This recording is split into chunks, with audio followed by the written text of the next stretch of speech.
Yes, YouTube. How's everyone going? How's everyone doing? How's everyone going? It's White Matters back again for another live stream. Sorry for the lateness. No, there's going to be no intro today. None of that music stuff. Just going to get right into it. New year, new start, and all that good stuff. I'm just going to give it a couple of minutes before I get into tonight's topic. It's 37 minutes past 7 where I am. So wherever you are, hope you all are doing well on the first 2022. Man, time is absolutely flying. But please make sure when you come in, please make sure that you do like the live stream, subscribe if you are new. And definitely for those who are watching on the playback who are catching the replay, please make sure that you like, share, and subscribe if you need to do so. Um, yeah, while we wait for some of the people to join, while we just before we get the ball rolling, just want to sort of almost give my little roundup. I hope you all were healthy and well during this time of the year. I don't know whether you all celebrate during the festivities or not, whether that's something which you do or do not do. But if you do, big ups to you. If you don't, big ups to you still. Um, and I suppose this live stream is one of those typical things that you see a lot of YouTubers do. So whenever a new year ends or say a new year starts, you always see those typical kind of what should we leave behind in 2020 like one, what should we leave behind in this, what should we start doing in this, and what should we all this kind of other stuff, which is fine. There's always a period of self-reflection, and one of the things which especially towards the end part of last year that I started doing myself personally is because there's a lot of deaths and things that took place. So one of the things, there's always a couple of situations where you'll always do a lot of self-reflection, and one of them is when people die, people who you know, people who you supported, people who are close to your family, friends. So when there's ever a death in that situation, you always do self-reflection. Whenever it's your birthday, so particularly when you get over a certain age, whenever a birthday comes around, that's another definitely trigger point in which you do a lot of self-reflection as to where you are. And this kind of is the reason for the live stream, because whenever you do that self-reflection in any facet, again, this could be your life in terms of financial situation, social situation, family, friends, whatever it is, time is one of the things you always assess, because let's be honest, time waits for no man and no woman. And that is the real kicker. That's the real thing, which, let's be honest, it's a reality that we probably don't really want to have to look at. Again, one of the classic examples of this is when it comes to, whenever you attend a funeral or when you ever hear a death. Whenever you go to a funeral or a death, one of the things which you always get reminded is one, your mortality, number two, how much time do you have, especially when it's somebody who died younger than you would anticipate. So especially over the news, when you hear a lot of people who died who aren't, necessarily, let's say, elderly, died young, you're thinking, geez, anyone who dies by accidents, you always have that self-reflection. And it's always one of those things where no matter what we say in regards to, when I cuss about my finances or, what I want to do in terms of, job security, social security, whatever that may be, one of the things which I can always count on is, you know what, there's still another year for me to get it back. There's still another year for me to, if I lose material possessions, I can get that back. If it comes to financial possessions or financial earnings, I can earn that back or get it back. There's always something which I'm like this, you know what, I can get that back for the most part. Even when it comes to your health, again, that's another big thing that happens when the start of the new year reigns in. I'm no different than all you guys are. Start of the new year, what's the first thing that people always try and do when it comes to New Year's resolution? Oh, I need to go back into gym. Oh, I need to commit to my diet. Oh, I need to commit. Especially when it comes to the first of the year. Whenever I go to gym, start of the year, it's always a case of all these people, just new people in the gym. Like, so annoying. But I get it. I get it. I get it. So it's normal. It's standard to create these resolutions. Again, diet is a key one as well. Just in general, just objectives and targets. It's always good to make sure that at the start of every period, and normally the year is that key milestone, is we take note of what happened last year, and also, excuse me, going into the new year, we can set our targets to make sure that we can actually make some progress. So we can actually record the progress and actually, hit those targets. Before I continue, let me say what's up to people in chat. I notice a few people in here right now. Skittles Man Reloaded, what's up? Yep. No, absolutely fine. Absolutely fine. Yeah, appreciate get the likes up. Absolutely, absolutely. African Empress, welcome. I hope you're doing well. Hope you've had a good Christmas and New Year if you do celebrate it, or if you don't. Um, yeah, what I'll do definitely is I will drop my Discord what do I call it, username in the chat, just because I'm not the person who owns the Discord server. So I don't really feel comfortable giving out the link. But what I definitely will do is I'm gonna drop my Discord um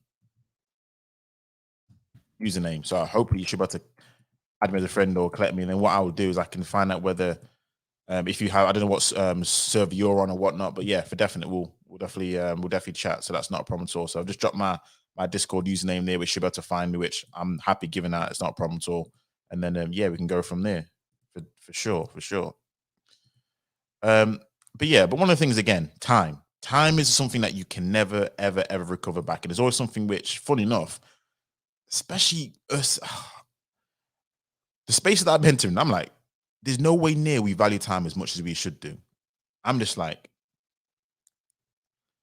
there are a few things which, for definite, I'm always key to try and improve upon. I mean, we're not perfect. We all have our issues, we all have our mistakes, and one of the things which kind of over the last year, if I reflect on things which I've been exposed to, is annoyed me the most is the spaces that I believed would be the best suited for, I don't know, discussions, not wasting your time, or the issues that you find in another sector which you're thinking is more appropriate for it. You know what? You find the exact same thing there.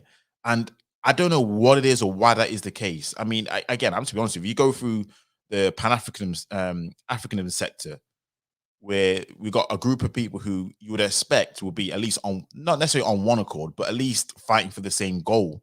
But yet, whenever I go into that sector to find out what's going on the continent, how people trying to repatriate, however you pronounce it, trying to get real estate, trying to build up the nations, all I'm seeing is just bickering, arguing, beefs, and BS. I'm just thinking to myself, geez, it's crazy. And I mean, one of the things which I wanted to start off with is one of the points I wanted to get into as to what I wanted to start doing this year is time equity,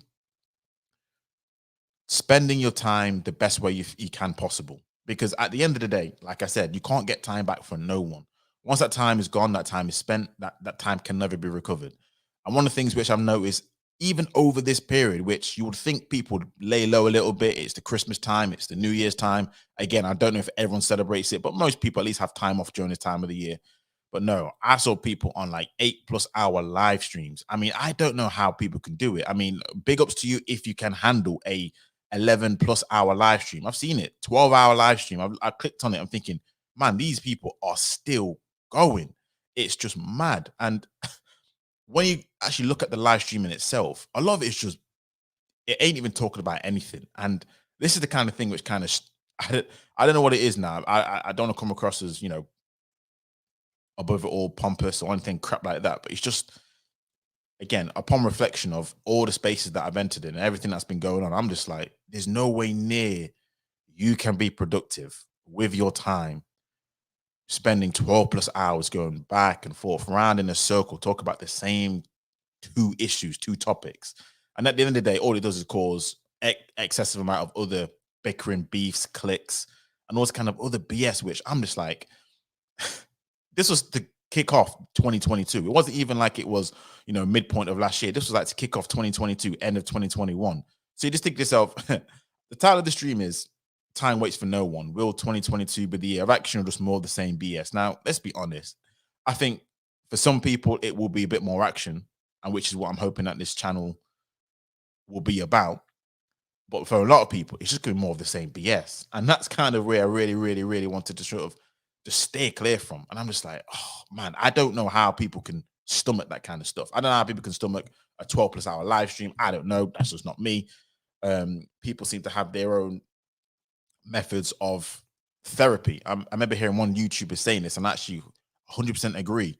A lot of people come to these spaces not necessarily to try and link up, to try and do anything positive or even negative sometimes. I think it's a case of people just looking at it for therapy, and just these spaces that people enter in is either used as a, I don't know, reinforcing whatever sort of viewpoints that they have.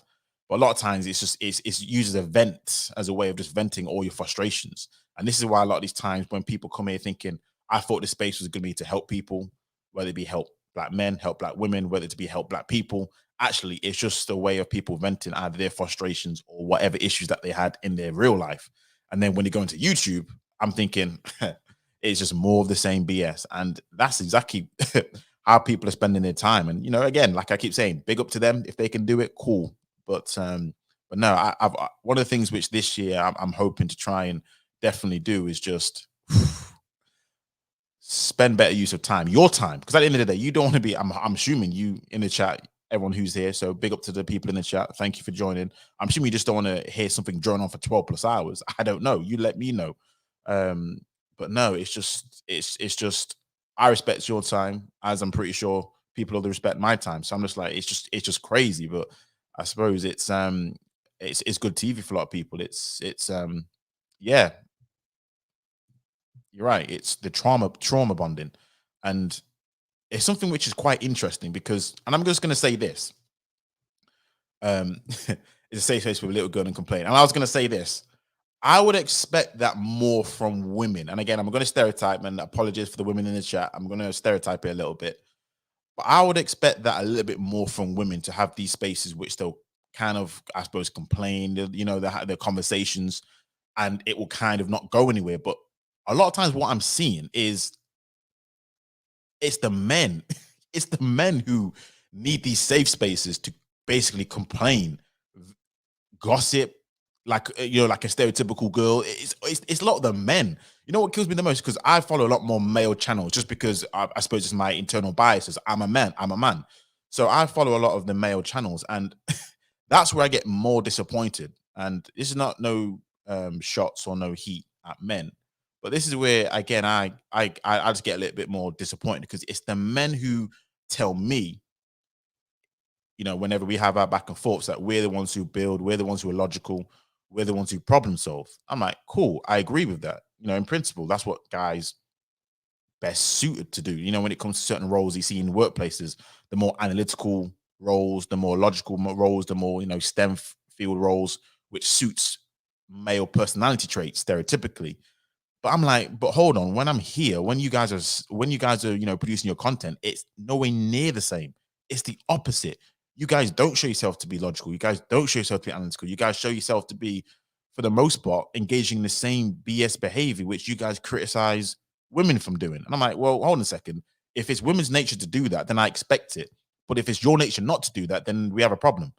And yeah, I know when you say, it's say it to a little girl, I'm like, "Phew, it's mad crazy." And yeah, you're right. It does seem like a lot of people do need father figures, and even that in itself, it's such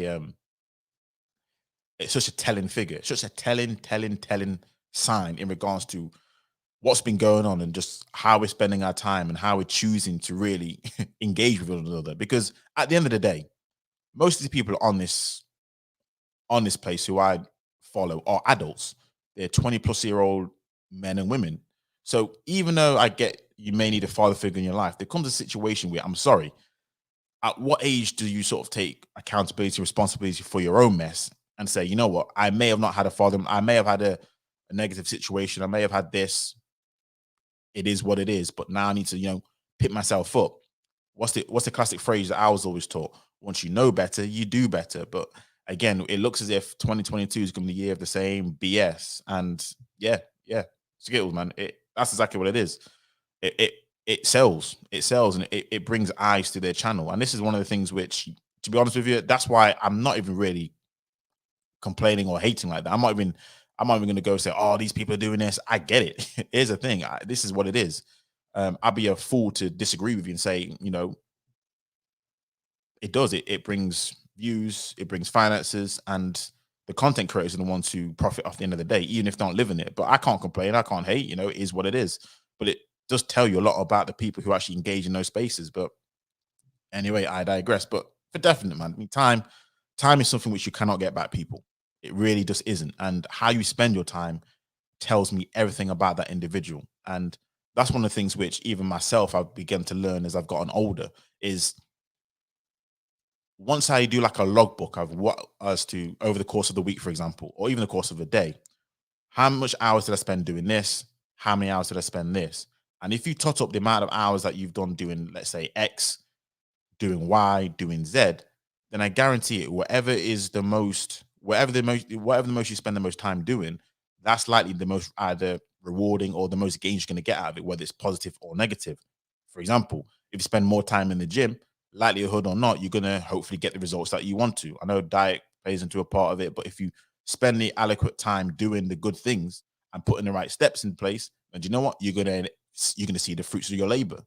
And this is the key. This is the key going forward now, people. When it comes to time equity, man, it's all about how you spend your time, what you do with your time, and almost planting the seeds and making sure. Because unfortunately, for some things, it just take a bit of time.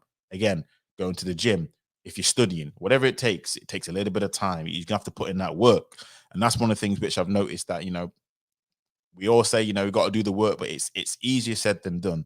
And what people like to do is they like to profit off other people's work as opposed to doing the work for themselves. They like to come in at the end just to swoop in and take the credit. But actually, the actual hard graft, the hard miles, is things which you're not going to get a lot of credit for. You're not going to be the pin-up child for it, and you're not going to be the face of the movement. This is why I have a lot of criticisms when it comes to a lot of, especially nowadays, let's be fair, pro-black movements or movements of that ilk, because what happens is people just want to be the face of something. But actual fact, there's a lot of hard work that goes into doing these things. A lot of people criticize other, so-called pro blacks for their failures. And one of the things that they probably don't really talk about often enough is, look, or what they don't say to really explain these things is to build these things, whether it be institutions, schools, countries. These things do take time and it takes effort and it takes a structure, a foundation. It takes people. It takes so many things. Which it's not just about how well you can talk. It's not just about, oh yeah, I know about white supremacy. Oh yeah, I know about this. It's so much more than that. I mean, you're talking about building a nation, and if you look at the great nations that have ever been built, I'm telling you, they take time, their foundations, everything. It's not just a simple case of, oh yeah, I'm black, you black, white supremacy, follow me, and we're gonna, follow us to the end of God knows what it is. It's like the whole, again, Pan-Africanist movement. I mean, this has been going on for years and years and years, but nowadays it just seems to be a case of, I don't know what it is. If you've got an internet connection, you can be the face of the next movement. Put your fist in the air, retweet something. I'm like, no, no, no, no, no, no, no. A lot of times it's a lot of hard work, and the people who do put in the hard work, they're not the ones who people hear about, but it's the ones that people get, the shine on the media. They're the ones who get the most amount of glory. But I'm like, listen, it's a lot of work, and that takes time. And this is the whole thing, isn't it? Time. Whatever you spend your time doing is what you're likely going to, yield the results in. So time equity, people, going forward, just in general. I know it's the start of the new year, so it seems apt that I talk about this topic right now in terms of what we should start doing in 2022, or say what should I will start doing in 2022. But time equity, how do we best spend our time? So for sure, that is something which, bro, if anyone's listening, anyone on the playback, then definitely think about this. At the end of the day, time stops still for no one. You get older, more gray in your hair, all this kind of other stuff. Things don't go the way they used to. You don't have that kind of time to just, mess around. And again, that's why people always say, what's it? The youth is always wasted on the young, but that's exactly what it is. You just have that kind of time to be doing it. And with all that BS, when it comes to wasting time, I'm not going to be, going forward, this is what I'm going to be doing. I ain't wasting time on, I suppose, debates or conversations or discussions, because that also seems to be a pointless, futile situation. Now, I do enjoy debating. So if it comes to topics that I want to talk about, then I don't mind having a sort of a, what's the word, a conversation. Let's call it that, a conversation about your viewpoints, my viewpoints, and hopefully we can try and just understand each other. But what I won't be engaging, because this is another massive waste of time, is trying to convince you of my viewpoint, or I suppose vice versa, or go back and forth in video to videos. I've seen that as well. That's another thing that black people love to do. I know people do this in general, but I'm talking to black people in particular. But that's another thing that people love to do. We love to try and convince people of our ways, the way to be, to think, our ways, the way that you should act. If you're not on our side, you're the enemy. And that's another thing which I'm like, no, no, no. That's another um very, very, very um what's the word? It's not the right way, not the right approach for sure. So one of the things which I've seen a lot that happens is if somebody doesn't agree with you or somebody doesn't have your viewpoint, they get ostracized. And it's a case of if you don't think like me, then it's just like pff, name all the words that you've heard before. Again, flipping simps, you're a 3 or 4, you're a slave, you're a coon, you're a bedwench, whatever it is. And the things what kills me the most is you're never, ever, ever, ever going to, at that stage, once you start calling these kind of names, you're never, ever, ever going to get that person to at least even be on your side. So I'm just like, going forward, spending my time, there's no way near I'm going to get involved in those stupid debates back and forth and all this kind of other BS. I don't think people should be getting involved in that neither, because 90% of the time, most of the people are already staunch in their viewpoint. So, truth be told, there really is no real benefit. There's no benefit to it. There's no benefit. All it needs to be is a case of whatever video it is, you post what your viewpoint is and let it lie. Whoever believes in it, whoever actually feels the message, that's all it needs to be. David, welcome. How's it going? I don't think I've seen you here before. If you are new, please make sure you hit the subscribe button, like the stream as well. But yeah, man, we're just sort of talking about time in its generality, man, and how you spend your time. Just talk about how 2021 has gone and 2022 is likely to go to, and how, let's be honest, we do spend our time talking about doing some absolute BS, and we don't really spend our time as effectively as we should do. So that's kind of the topic of this live stream. It's nothing crazy. It's nothing going to be long. It's just really a live stream talking about the things that I've encountered over the last year, and how ultimately it's just been a lot of times just been a massive waste of time. Space time, not space time, actual time. So yeah, that's kind of been that's what the live stream is all about. And it's just, yeah, it's just going over sort of my experiences, because again, as I was saying beforehand, before you got here, a lot of spaces which I thought, again, this is probably me being naive. This is another thing as well, which kind of kills me as well. But this is another thing about what I've noticed last year is a lot of spaces which I've entered in. Man, I thought there'd be a little bit more hot on it. I thought there'd be a little bit more level-headed and measured.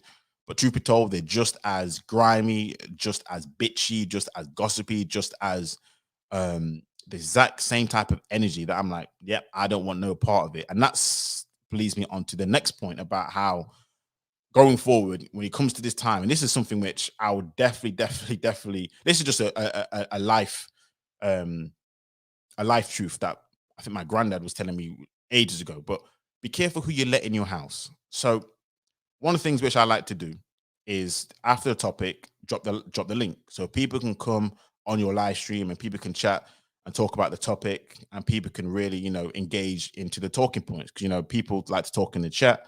So instead of just talking in the chat, what I like to do, and this is not just me who does this as a practice, but so many people do this as well. They drop the link.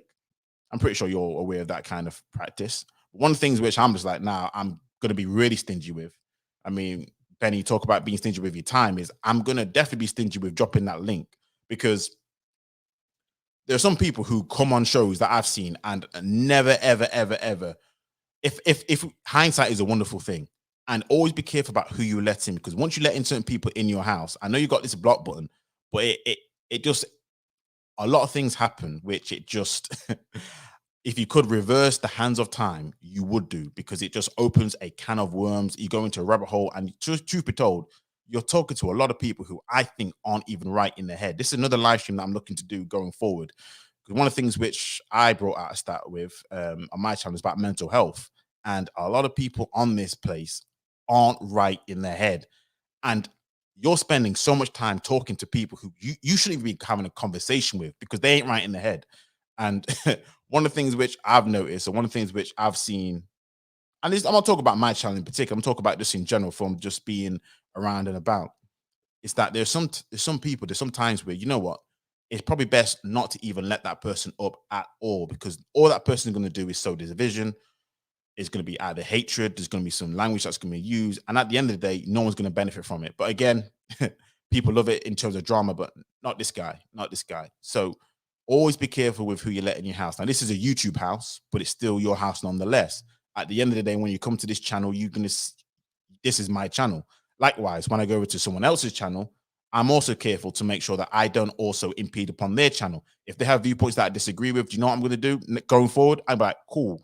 I understand your viewpoint. If I need to do a response, it'll be respectfully on my channel. It won't be any of that BS ad hominems. But at the end of the day, I understand the premise.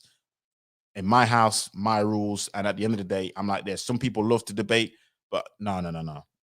Going forward this year in terms of time, I ain't got time for that kind of stuff. Going 6+ hours, 4+ hours talking about the same BS, and then at the end of the day, no one's going to agree to. We're going to agree to disagree. So I'm like, just pointless, absolutely pointless. So if it needs to be a video, I'll do a video. But other than that, yeah, I'm definitely going to be more careful when it comes to dropping that link. So there'll be certain topics I will do. Don't get me wrong, but yeah, going forward, I'm so going to be stingy with my time when it comes to dropping the link. I'll say my piece, say my bit. You can, chat, talk away in the chat by all means. But yeah, going forward, I'm definitely going to be a bit more careful. So if you don't see me dropping the link, that's the reason why. It's nothing personal. It's just, look, I got to protect my time and also my energy. Getting older, man. Sometimes I'm like, I ain't got time for this. You just ain't got time for the BS. You just don't have time for it. And when you get a lot older, it's just like, no way, no chance whatsoever. So yeah, going forward, there'll be a little bit of slight change when it comes to that. But don't get me wrong, I will drop the link every now and again, but just be a bit mindful. That's all I'm going to say. KB, welcome, man. How's it going? Hope you've had Happy New Year to yourself. Hope you and the family have been well. Hope you've been healthy during this time. So for definite, it's been kind of mad when it comes to the C19, especially during the Christmas time. A lot, even family members of mine had it. So Christmas was a bit weird one this year because I couldn't really go to where I was normally going every year. So yeah, but it's all good otherwise. All good, all good. But yeah, and this is it, isn't it? At the end of the day, debates, I won't say necessarily pointless because I think it's important for people to understand your point of view. So but in general, I do find the debating process on like these kind of forums pointless. And I've not been on Clubhouse. I've heard that's even worse. So I've not been on Clubhouse, but from what I've heard, Clubhouse is even worse and it's even more pointless. But in terms of a conversation, I don't mind having a conversation with somebody about your viewpoints, how you see things, why you see things the way you do, and just have an understanding, even if I completely disagree with it. But when it comes to the debates and everyone, all this kind of other stuff, yeah, for sure, it becomes pointless because at the end of the day, you're right. For the most part, people are stubborn. We are stubborn creatures, and we've already made up our mind, especially if they get over the age of what 30, 35. Most people aren't changing their minds at this point. They just aren't. Unless something happens drastically in their life. I don't really see many people changing their minds. So yeah, it's just it just kills the vibe, and it's just one of those things which I'm like, nah, man, nah, man, nah, man. It's just crazy. It's just crazy. Um, right. Sorry, before I continue. Oh, sorry, guys. 1 second. 1 second. I'm gonna be back in a second. Apologies.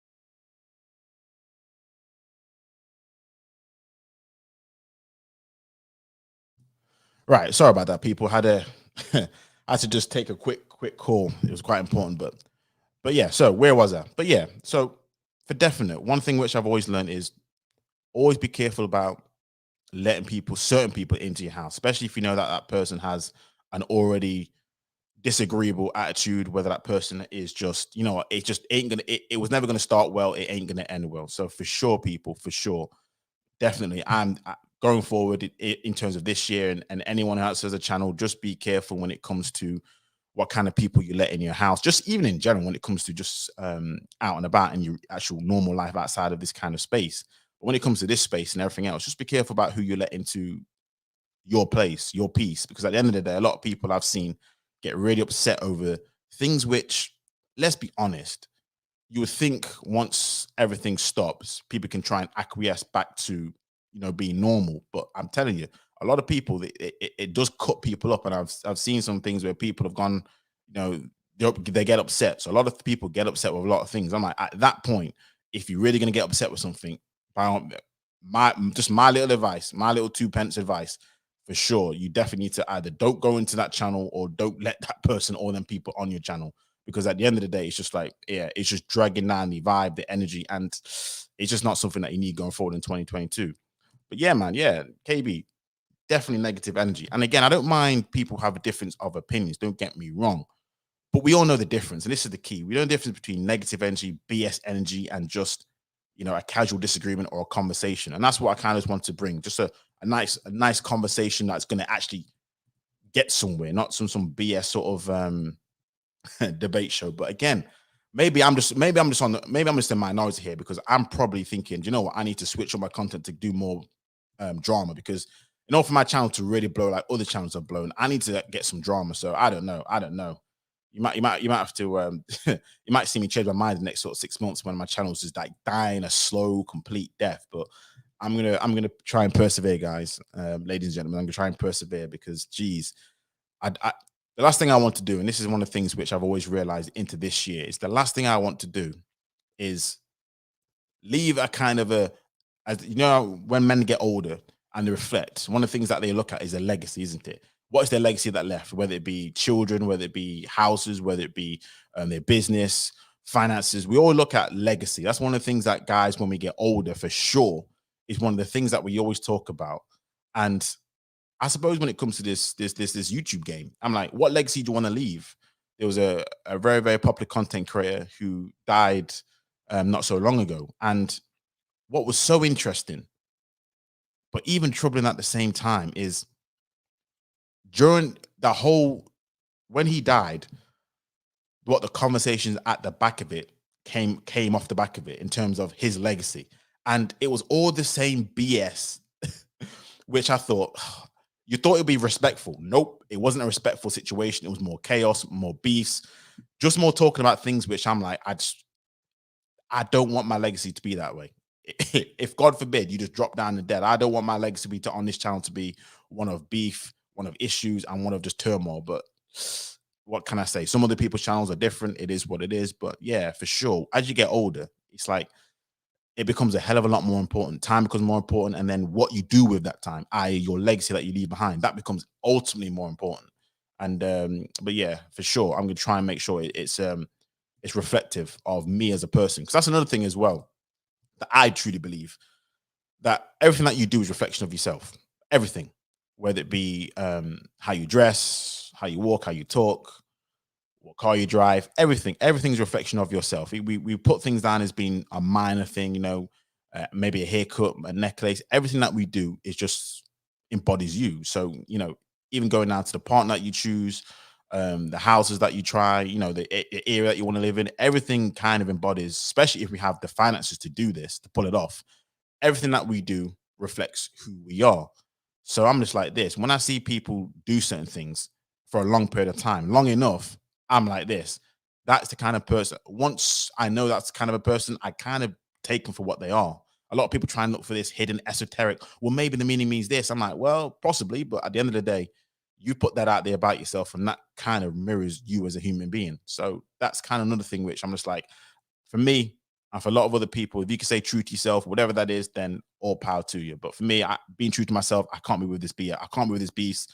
I can't be with this BS. And yeah, time is one of the things which is just, yeah, you can't mess with. You cannot mess with at all when it comes to this sort of stuff. And me getting older, supposedly wiser. I don't know how true that is, but there's certain things which you go forward. Just in 2022, I'm just gonna have to move different.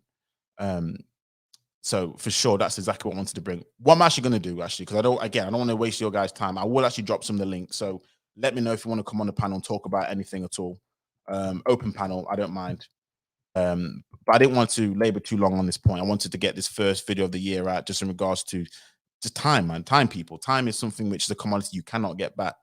And yeah, how you spend your time is up to you. You guys are all adults, but for sure, for me, in terms of this channel going forward, moving forward, I'm definitely going to try and do a little bit more different things with my time. I'm not going to, wear you out. I'm not going to do all the, engage in the buffoonery at all. I'm going to make sure that this is a channel which is more positive, as I've said before, and I'll say it again. So for sure, definitely more interesting topics and more things out of the way. But yeah, time, people, time is something which waits for no one, waits for absolutely no one. So I'll drop the link out there. Let me know if anyone wants to jump on or anything at all. But again, if not, what I'll do is I'll close off the panel next sort of 10 minutes or so. I didn't have anything, special planned. So I'll say what's up to everyone in the chat.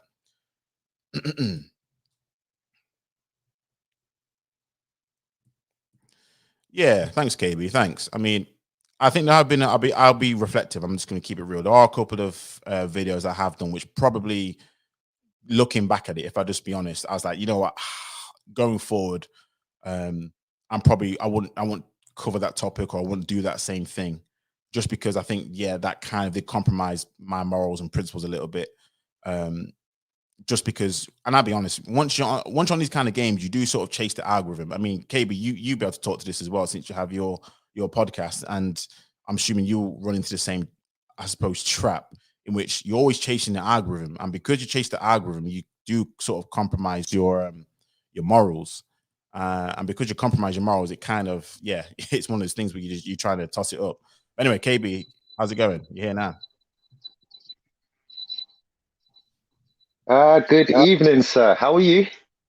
Yeah, man, all good. What are you saying? I'm good, my bro. I'm good. I don't know if my headphones have got like a delay, so sorry if there's a delay.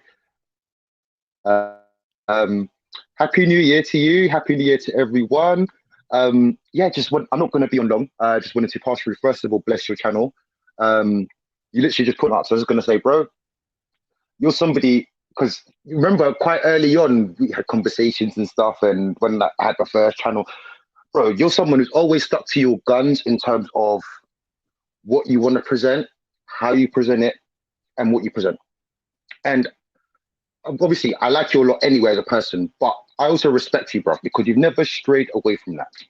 Now, obviously, I know we're in this entertainment, media, internet, YouTube thing.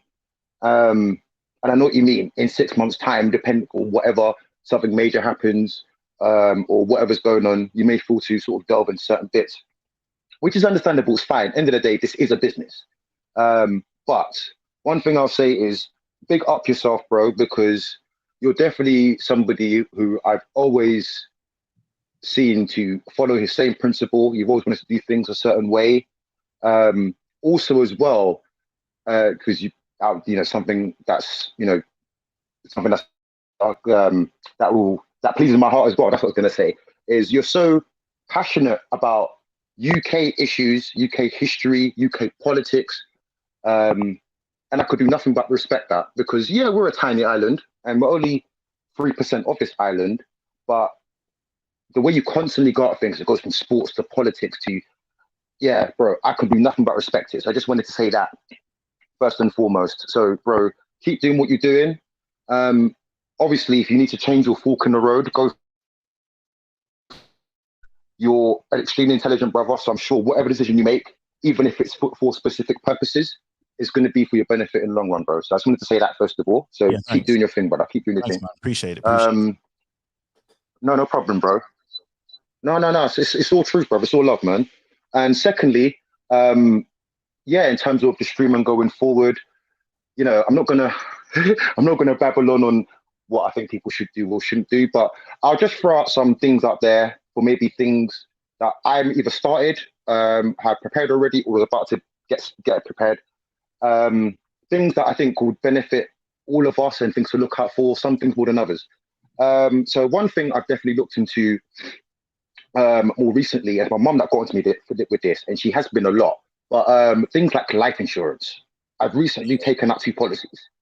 One is, and a lot of people think, oh, why two policies? Because I've got one separate for my son, I've got one separate for my wife.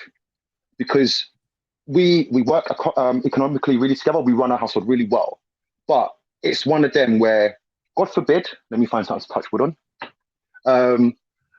Anything happens to me, at least apart from the fact of what we've got saved and family and all that stuff, at least I know she's got that nest egg. It's also the same with my boy. Regardless of me or his mum, he's going to have that nest egg there as well as he's got ISA savings, everything else. That's for his university anyway, that's separate.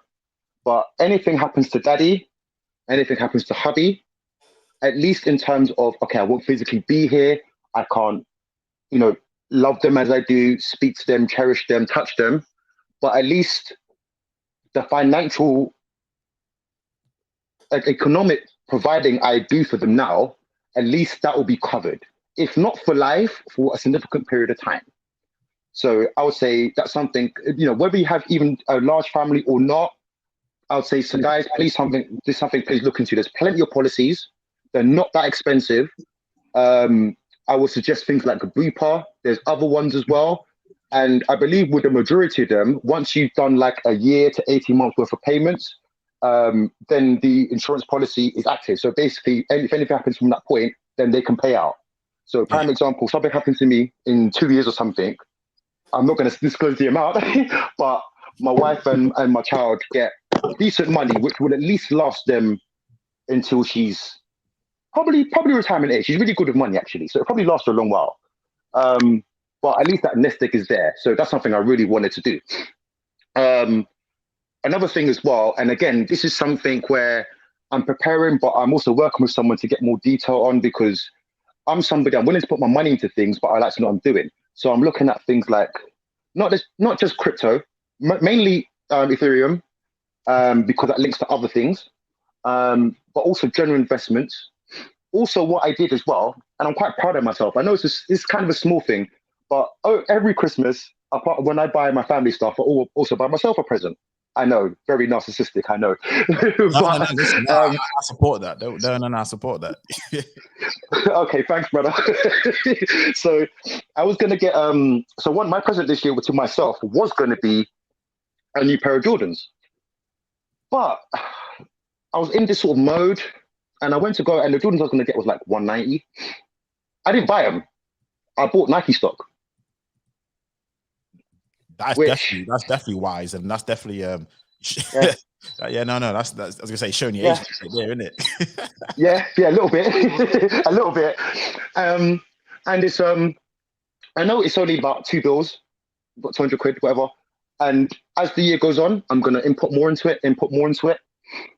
But if the start is there, end of the day, it's there. I now, even though it's a very small percentage, have some Nike stock, which is fantastic. Like, I think that's great. Again, that's one of them where, as I go along, I want to buy some in my son's name, put some in my wife's name, spread it all out. So we've got it in various places. That them sort of companies that have high priced products that get bought a lot. Because even I was going to get some stock in Adidas too, but rather than Adidas, I'm waiting to because Kanye West is going to put himself on the stock market. So I'm waiting to invest in Yeezy, the brand, as well. So I think that's coming about April. So as soon as that comes out, I want to put some money into it. Again, little bits, but I have some stock there, so I've got something to build on. I now have my crypto wallet. So I finally started. I've been saying this for about 2 years. I finally started within the last month. Now, the one that's more recent, and I'm a bit more skeptical about, number one, because I don't know much about it. And number two, apart from the investment longevity, looking into making money out of it, it has more implications on us socially. And that's, I don't know how many of you guys have seen this, but the metaverse. I know Facebook has changed to Meta, but the metaverse. And there's actually, and it's not just celebrities, but there's people actually investing money, even up to Snoop Dogg. I saw, I think yesterday, he's got land in there. Gucci, Prada, and I think Armani, but I'm not sure, are going to host a fashion week in the metaverse.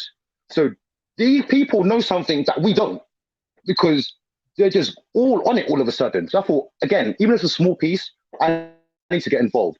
The only thing that's stopping me, and I'm going to give myself maybe a month or two, is I just need to do more research because I'm not really sure of the pros and cons. And I've just about got a grip of how it works, but I really want to know how it navigates, how you can interact, because you've got NFTs as well. Yeah. And NFTs, I think non-frugal token, I think it's called, whatever it stands for. And again, I'm trying to understand the whole NFT process, because from what I understand, it could be something like a song, a pet rock, a picture. You know, it all comes down to where the original owner is, how much they can sell it for. Again, I'm not as wealthy as some of these people that are investing, because not only wealthy people, normal people are, the working class are as well. But these people know something we don't. They know something we don't, because I think to find when people, especially of those ilk, pump money into something or show high interest in something, not just that it's going to blow up. Again, they know something we don't. So I'm looking into that as well. As soon as I know what I'm doing with that, and yeah, I'm going from there. So that's my thing for now. And just the normal things, just to keep up their health, keep up, you know, gym, sports. Considering it was New Year's Eve and me and Mr. was on quite a bender last night, I still went out jogging about 7 this morning, so I was quite proud of myself. I did come back to bed straight away till about 2, but you know, even if I had one of those sort of, you know, a bit too much tonight, a bit of a fun night, I'm trying to tell myself, don't break yourself out of your routines, even if you feel worse for wear. Don't get out of the routines. Don't procrastinate, because you miss one day, then you miss 2 days, then you miss a week, then you miss 2 weeks, then you miss a month. We ain't got time. We ain't got time, because the way, not even 2020, the way 2021 flew by, that's how like now with this, yeah. If you want to do something, start it now. Start it now, because time's running out. KB Jones, I hear you. I'm done now, by the way. Let me segue hello. Good evening. Let me segue into where you just the bit you just ended, because I think that's the bit where I wanted to contribute on Amos. Hello, Why Matter. Sorry for interjecting like that. No worries. How's it going? No problem. Go ahead. No problem. Yeah, not too bad. Procrastination. I think, as you said, and the age that we are in and the time that we have, which is little time as well, I think it was something that I also shared with some of my friends around me as well. My realizations upon the past year as well is that sometimes I think I can gauge what age we are at the moment right here, and sometimes we prioritize fun. We prioritize having fun so much and looking like we're having fun so much. Especially, I don't think it's just with us Black people. It's with every other demographic as well. We want to look good. We want to look like we're having fun so much. We put so much effort that we disregard the amount of the sacrifices needed, the work needed to be done in order to get to the next level. I mean, we probably are at the peak of our age at the moment. We are at the peak of our strength in terms of how much output we can put, how much energy we can put out in terms of work and all that. So sometimes we tend to choose to do the bare minimum in terms of work. We do the bare minimum instead of giving up. Because my realization is like, all right, I'm at this certain age, this age bracket, and I will be there, and I know what to expect at that certain age. So if I'm at my peak at the moment, shouldn't I have to put all my 110%? You know what I mean? And not really just do the bare minimum. Do you understand what I mean? So there's sacrifices that need to be made, and we need to perhaps, I don't know, learn to put the idea of fun, sacrifice fun, and put it back into the back burner and actually do the actual work needed to see ourselves in a better place in the next coming decades. No, I agree. And someone said something which was boring routines creates I forgot what it was, like a fun lifestyle. So do you know, when we look at people who, like athletes are a classic example, we always look at the output, we look at the fast lifestyle, but truth be told, the good ones, the best ones, I'm talking about like Ronaldo and Messi, especially Ronaldo, he does a lot of work that sacrifice to make sure his body's in the shape it is, to make sure he can do perform that the way how he performs, but we just see, you know, the output. So you're right. A lot of people, especially nowadays, because of the whole social media, Instagram, it's like we want to kind of do the bare minimum to get the same results. But if you really realize the work that it goes into it, the sacrifice that has to be made at a young age, it's crazy. And people don't want it once they realize just what kind of work's involved. But they think, oh yeah, I want that lifestyle. But to get the lifestyle, you have to put in the hard, boring, monotonous work, which even me, I'm guilty of this. I'll be honest with you. Because if you're approaching the age of 40, right, you will not be at your peak at that time, right? And you will probably be, you will definitely not be at your peak. And that is the time probably you should be, I don't know, maybe your 40s, you're still all right. But you're looking at 50s, you should be probably winding down how much you put out. And living in Surrey here, I've seen it. People that have made it as well. And I tell them, why don't you advertise? I don't want that much work. I don't want that much work because it's just too much. I want to wind down. But they're still working, but they find out. But I bet you when they were younger, they put so much effort into it, and they didn't give just their 75%. They give 110% in their prime. And that's my attitude. While you're in your prime, you got to do everything you got to do to make sure that you are able to wind down in your later years as well. So this is something that I've shared because ever since graduating from uni and all that stuff, I had this mentality where I got to go see my friends that I made in uni. I got to go see them from different sides. I'm in Brighton. I'm in London. I'm in Bristol. I'm in Portsmouth. I'm all over the place trying to go and see them and all that. And I realized, what the fuck is the point of all these? Bristol uni, back. Sorry, just had to jump in. What the fuck? What is the point of all this? What is the point of like going? It says, you know what? It's time to buckle down because I'm at the right age, I'm at my prime, and I shouldn't waste these years. I should actually put my 110% for my future self as well. Not just for my future self, for other people that I may have to be responsible for. You understand? I may have to be responsible for. So I think that's that era where you have to learn to sacrifice what fun is, and we have to give up on it. To be honest, well, you can manage, but I was going to ask you that question because I was like, do you know what? We need to. I think we do need fun in our lives. You know, we do like entertainment for a reason. I'm like, you know, I know what you're saying. It's like, you know, we do too much of it, but I've always seen the opposite where people who don't do that and they get to their 30s and think they've missed out on life. You get that situation as well. Yes, there's that too as well. Where older people that have made it, I've seen that. Older people say, "Oh man." He said, man, I hope I could get to that level, man. I said, you will get there. You're still young and all that stuff. I say, oh, he values my youth and believes that my youth is the wealth. Because this person that has made it. And he sees that my youth is the wealth. I say, you haven't lost yet. You still got your youth and all that stuff. So he probably, during his lifetime, he had the same mentality of focusing on getting everything right.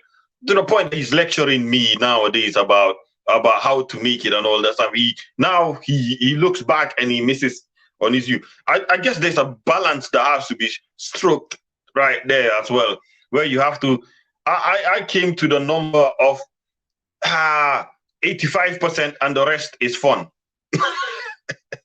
The 85% work, the rest is fun. I like that. I'm gonna use that. I think I like that. I like that. I mean. Especially since what are you doing really most of your time? In the UK, we are really working all the time, Monday to Friday, Saturday, and all that stuff. You are working all the time. So what do you do the rest of your time? There's really not much to do. You just have to cram in all the little bits. So why don't you just dedicate that? All the rest, especially since we're working remotely these days, the amount that you cut out all the travel, all the transport, and all that. The amount of time you can dedicate to what you can do, right? Like the output you can come up with at your prime. I think that's the mentality that I'm on. And I'm not just about talking about it. I'm not gonna digress into what I want to do or something, but I'm just gonna do it as well because it's just the trajectory for me to keep going as well. So we just have to keep going and perhaps some sacrifices have to be made as well. I think I don't know. I don't want to. For black people, I would say for black people, we need to make some sacrifices and put down the fun for a bit. I'm sorry. Can I jump in as well? Yeah, go ahead. Yeah, so you know what? I'm glad you brought up your older peers, because as well, I've got 2 points. The first one is, the baby boomers, they're winding down. The Gen X, they're about 50 now, aren't they? They're in their 50s. They're winding down. So, and the Gen Zs are just sort of coming into it. So it's up to us millennials. And the world has changed a lot. Even in the way, in terms of like housing, we're gonna have to do it a bit different. We're gonna have to work out how to get similar results as our older peers, family members, etc., but also working within a different system in society, because things have changed. The economy has changed. The way things work has changed. But I think we can do it, because we're going to be the next people that's running this country. No, not this country, running the world, to be honest. And millennials overall, male, female, whatever race, what millennials are like, 41 to 26, I think they are. Ages 41 to 26. It's up to us. We're the ones that's going to be spearheading the world, and we've got a lot of flakiness in our generation. Sorry, carry on. Go. No. That's poignant as well. I think the millennial generation, we have been all about fun all the way to this era. We actually have been colorful 90s era. Very beautiful. We've all been about fun, and we've had things handed to us at a silver platter. But have we ever made any sacrifice at all? No. You know what? I don't. We haven't. I mean, to be fair to us, it depends how you see it. I was going to say, because not in the same way as like the boomers were after the World War II. But you could say house prices are high for millennials. Jobs aren't the same, cost of living. So maybe it's a different way. Maybe we have, the internet. Maybe we have social media, so it seems easier. Maybe the standard of living is high, so it seems easier. But it's just different. I think what you're saying, KB, is right. What you're going to say, sorry, is it's just a bit different. I think millennials get a bad rep for certain things, which just to be honest, we didn't inherit. We didn't control the house prices being crazy. We didn't, we couldn't stop what's going on with society in terms of the boomers spending all the money. That's what was said. You know what I mean? All these things are quite unfortunate for millennials. Divorce rates skyrocketing, all that kind of other stuff. Why it matters? I would even go so far as if to say we was left completely unprepared, to be honest. There is an argument for that. Yeah. It's almost, we have a different challenge, but maybe from the past. We have a different challenge that, as we said, there's no generation before us, and that with this challenge, there's some adaptations that we have to make in order to come at the top as well. In which the old way of you go to work 9 to 5 and you go back home, it's starting to dwindle down. So you must be a bit more flexible in a way of what it means to make it these days has changed. That's right. And for example, we're increasingly becoming a generation that, to be honest, not even once needs multiple streams of income. Your normal, regular 9 to 5 ain't gonna cut it. There was a period of time when, certainly. You know what I'm saying. It's not exactly, bro. It's not gonna cut it, bro. Nope. You know what? You said it clear. I was gonna try and be politically correct, but you're right. It's not gonna work, bro. And we was brought up. I certainly was. Go school, go college, go university, get a degree, get a job. In any of that, you have not taught me nothing about life. Just do. Just do. And how we turn out is cool. Yeah. That's basically, I had this discussion with my mom at Christmas time, and she was, she admitted her points, and at the same time, she admitted her bits, that influence, and she's out of it now. She's older as well herself. She's in her 60s, so she is I think she's a very, very early Gen X, 60, 2, I think she was born. So anyway, mom will kill me if I don't remember the year she was born. Yeah, she's a very, very early Gen X. So she's acknowledged that, you know, me and my sister, when we were younger, she might not have prepared us as much as she could have.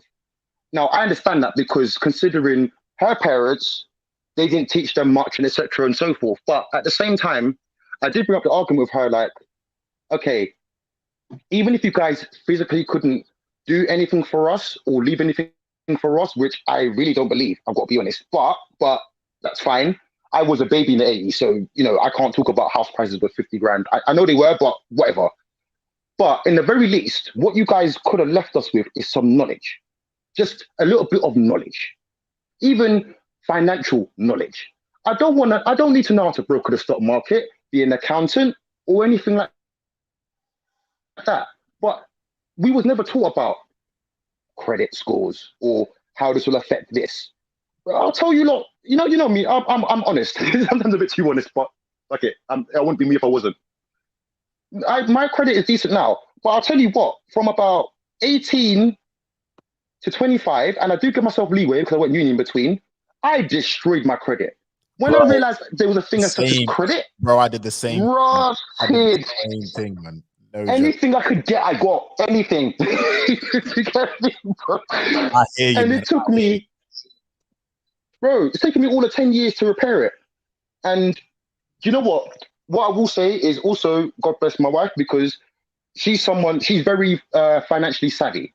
Mm-hmm. So we didn't go same uni or anything, but we went uni same time, just different ones. So while I was there getting this, that, and the other, you know, swag, drink, this phone, that phone, let me get a quick finance or a quick golf. I've had 2-3 cars that I didn't need to have to buy, like. And I've got to be honest, you know what it was for? It was just a stunt. I'm not gonna lie. Oh, what? Oh, bro, but KB with the trainers. Everybody knows KB. He's got hella trainers. He's got hella gums. Yeah. What can I can't eat these trainers, bro. I ain't even got half of them anymore. Why? Yeah. For strangers to be like, oh, you look nice. Okay, and now what? So, you know, but to stray away from the victim mentality, I am now a fully grown man. So I understand on it. I understand what I did know and what I didn't know. So because my mum was starting to feel a bit bad, and I was trying to explain, like, Mum, I'm being real with you, but I'm not blaming you. I'm just saying this is the reason for this. I acknowledge it. I've seen it, but this is what I'm doing now. What is now my job is young Nathaniel, which is my son. He's starting high school later this year. It's now my job to make sure between ages 11 and 16, he don't go through what I went through, because some of it was my mistakes, even though it was innocent mistakes. Some of them still were mistakes. And don't get me wrong, your children have to make mistakes to learn, but I'm not going to just let him fall off a cliff. My hand's always going to be there. And I'm going to try and guide him, be it in terms of school, financially, your attitude. Another one is goals. I kind of strayed away from the point, because before with him, when there's the talk of goals, it was go for a certain type of goal, someone with similar characteristics to your mom, etc., so forth. You know, in the 10, 11, 12-year-old version, whatever. Yeah. But how I've switched it now is, yes, there's goals. I think he's got a crush on some girl. I think some girls got a crush on him too. He's a little pretty boy, to be fair. But I warned him about that. I was like, look, yeah, and this wasn't even to gas him. This is so he could acknowledge you're a handsome boy, right? So you're going to get attention from females, which is a good thing, but learn to regulate it now. It's got nothing to do with them. It's got everything to do with you. Regulate it now. They are not going anywhere. That's the word. Right? Learn to regulate it. Regulate it, control it, because, you know, he's getting to the age, he's nearly 11, so he's starting to notice goals. And again, I suppose you take after what you see, because I think the girl he's got a crush on is a little light-skinned girl. How ironic, looks like his mum.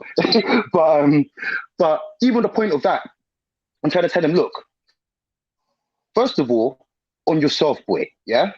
Focus on yourself. Secondly, girls are not going anywhere. They're not going anywhere. Thirdly, you know what? I even tried to put him off. I was like, even now, between now and about 21, and I said 18 before, I'm extending it to 21. I would like, again, I don't know how socially this is going to work, but I'm going to do my best. I would like my son to keep his virginity for as long as possible. That's his energy.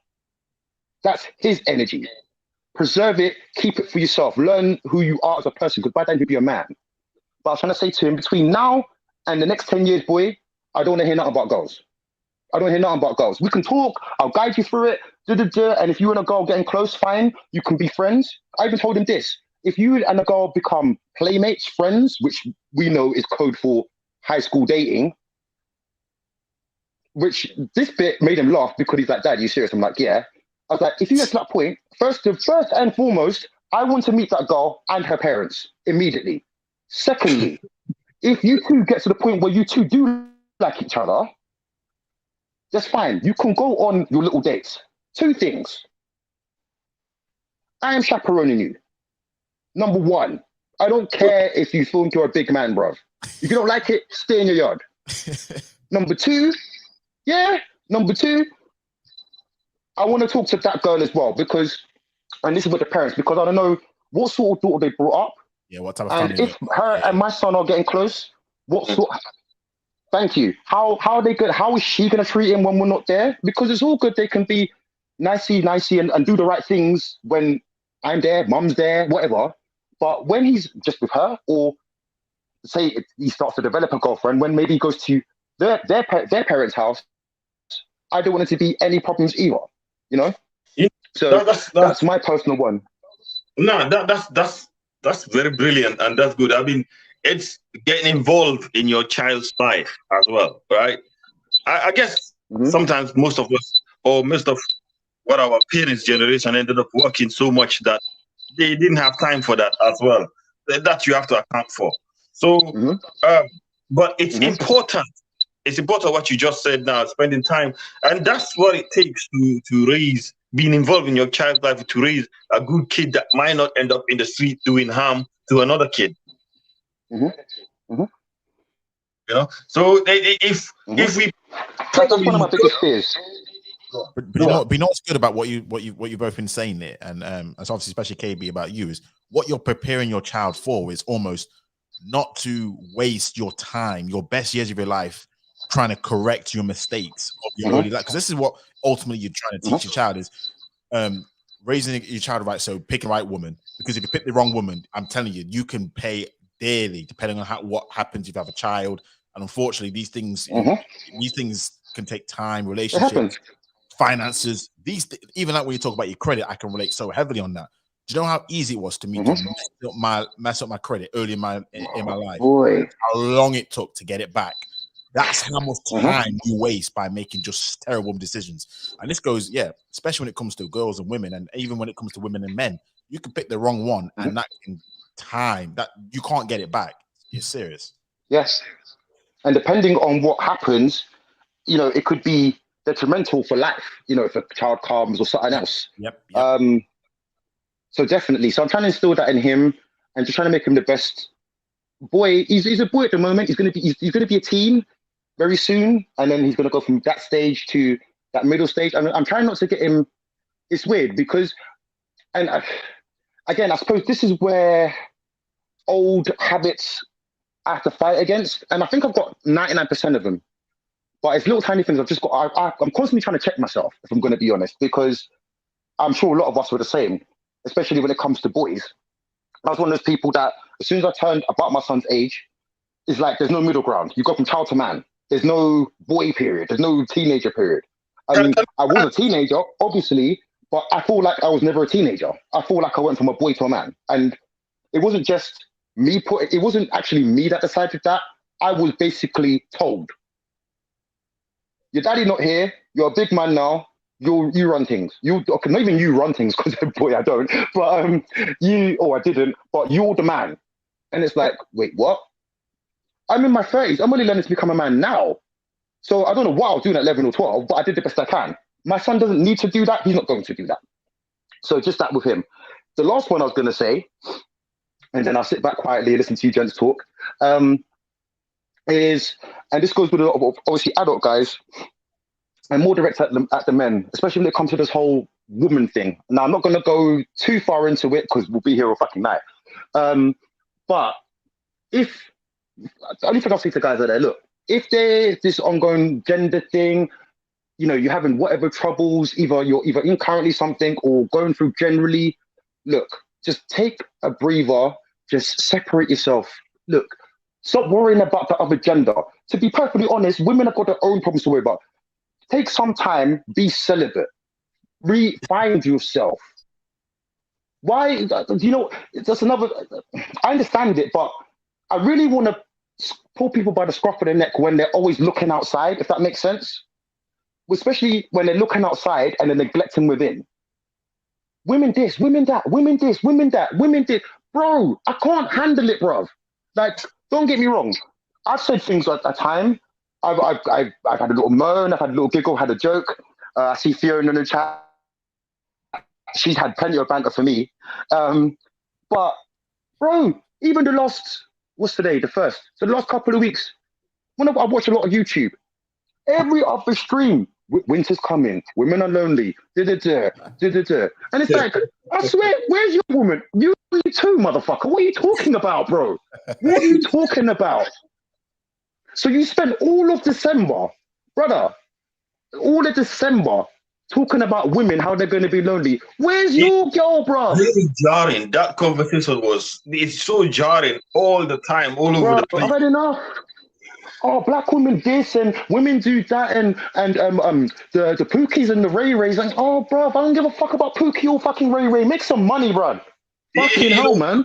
What I say, you're gonna complain and complain, but at the end of the day, women and men, we can't live without each other, and we can't live with each other. We can't live without each other. We need each other. You understand me?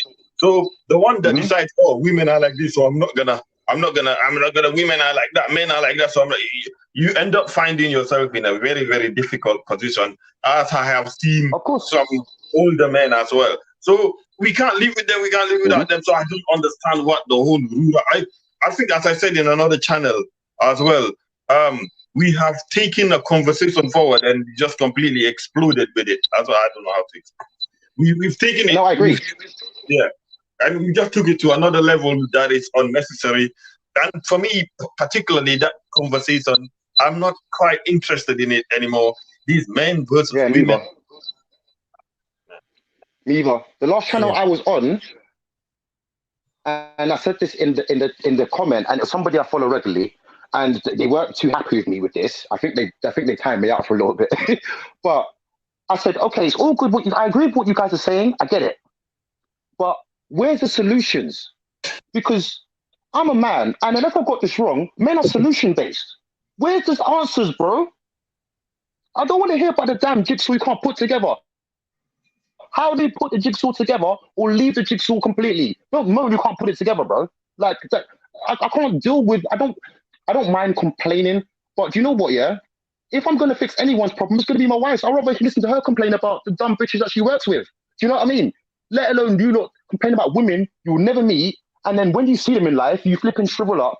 These men need some semen retention. They need to be celibate for a while. They need to find themselves. They actually need to do some meditation because you've got some soul work to do. A lot of people are not in touch with their soul, and I'm not sure if I'm going a bit wayward with this. So please tell me if I am. But I believe in spirituality, and you have to be in touch with oneself and your soul. Another thing is same sort of subjects. People are living. I find a lot of men are living vicariously for other men, and it's like everybody's an individual. Find out who you are. Stop worrying about the outside. Once you find out who you are, and then go into the world, you won't need to present yourself because people will see you. You will shine because your soul is glowing. KB, being that you're at this age with family and kids and all that stuff, have you realized, or did you find that all the friends that you had before, all your priorities have dwindled? Your priorities have dwindled down to something else, and now you have a different set of priorities and different viewpoint of things. I don't know how to put it. A different aims in life, and all that you were pursuing when you were younger have become so irrelevant. 100%, 100%. I've realized as I've got older that a lot of the stuff that I was told and a lot of it was told and implied when we was younger was a big fat lie. A big fat lie, a bunch of gaslighting, and a bunch of bitter people that were finger pointing at each other and just left us with that, like, yeah, this is the way this works. These people are full of shit. This person, that doesn't help me. That doesn't help me navigate through life. That's just pure negative energy. How do I get through life, bro? I don't care who you don't like. That's your problem. Get me? Like, how do I navigate through life? And on top of it, we're black. We've got that on top. We've got that on top to navigate. So I ain't got time for your petty issues, bro. Like, I ain't got time for them petty issues. It's petty. Reinvent yourself. Look, find your passion, find your inner strength, have some celibacy, some semen retention, refresh your body. Also, something I'm going to try and do this year as well. And I'm sure my Muslims head of the family would love to hear this, but I'm going to try and take up things like fasting as well. Resetting the body, you know. I'm somebody in my life, I've eaten a lot of red meat, poultry, these sort of things in my lifetime. And even when you look it up, if you look at how much red meat and poultry and on all these other type of things, oh God, what am I thinking? Carbohydrates, things like that, get stuck inside your system and your intestines and your liver, and how much it goes over time. Mate, I wanna fast this year. I wanna have I can't remember what it's called, but it sort of flushes out your system. I can't remember yeah, you take something and you have to be on the toilet for like 2 days because it flushes you out. Those teas. Things like that. That's the one. Yeah, just repairing the body. I think my biggest vice for me personally is I've cut out quite a few vices, but I do still smoke. Which I smoke less, but I still smoke. But I'm aware of my vice. So if the whole going, the root, excuse me, there you go, smoker's cough, there you go. My body's saying stop. If the route I want to go is not effective enough, then do you know what? I openly go for outside help, because that's another thing as well. People need to start asking for help. People are moaning, I'm on my own, I can't do that, I'm on my own. A lot of us are on our own, but it's not like there's not help out there. But especially black people, we've got this whole thing of, well, we don't want to ask for help, we're looking weak. Look, yeah, I don't care who looks weak or look, black people have been trying to look tough for like 70 years. We ain't got nowhere. So if you need to be vulnerable for one day, then be vulnerable for one day. Do you know what I mean? So if I have to go to outside sources for that, that's fine, because that's one of my main vices. I don't really drink too tough. If I never have to drink again, I'll be fine. So my smoking vice is the main one, self-admittedly. And I take pure accountability for that, because over the years I've stopped started. I know I've let myself back into that realm or not stop myself, which is fine, but now it's time for me to try and fix it. So that's my main thing. So I think that's going to take me the longest. What do you think? Yeah. In terms of, like, speaking tangibly, what do you think maybe you never can control your child's interest as well, like future industries that will be quite important, and in terms of diversifying how we move around the country or around the globe as well. Is the country in the UK, is the UK enough alone to give us the lifestyle and the lifestyle we need at older age as well?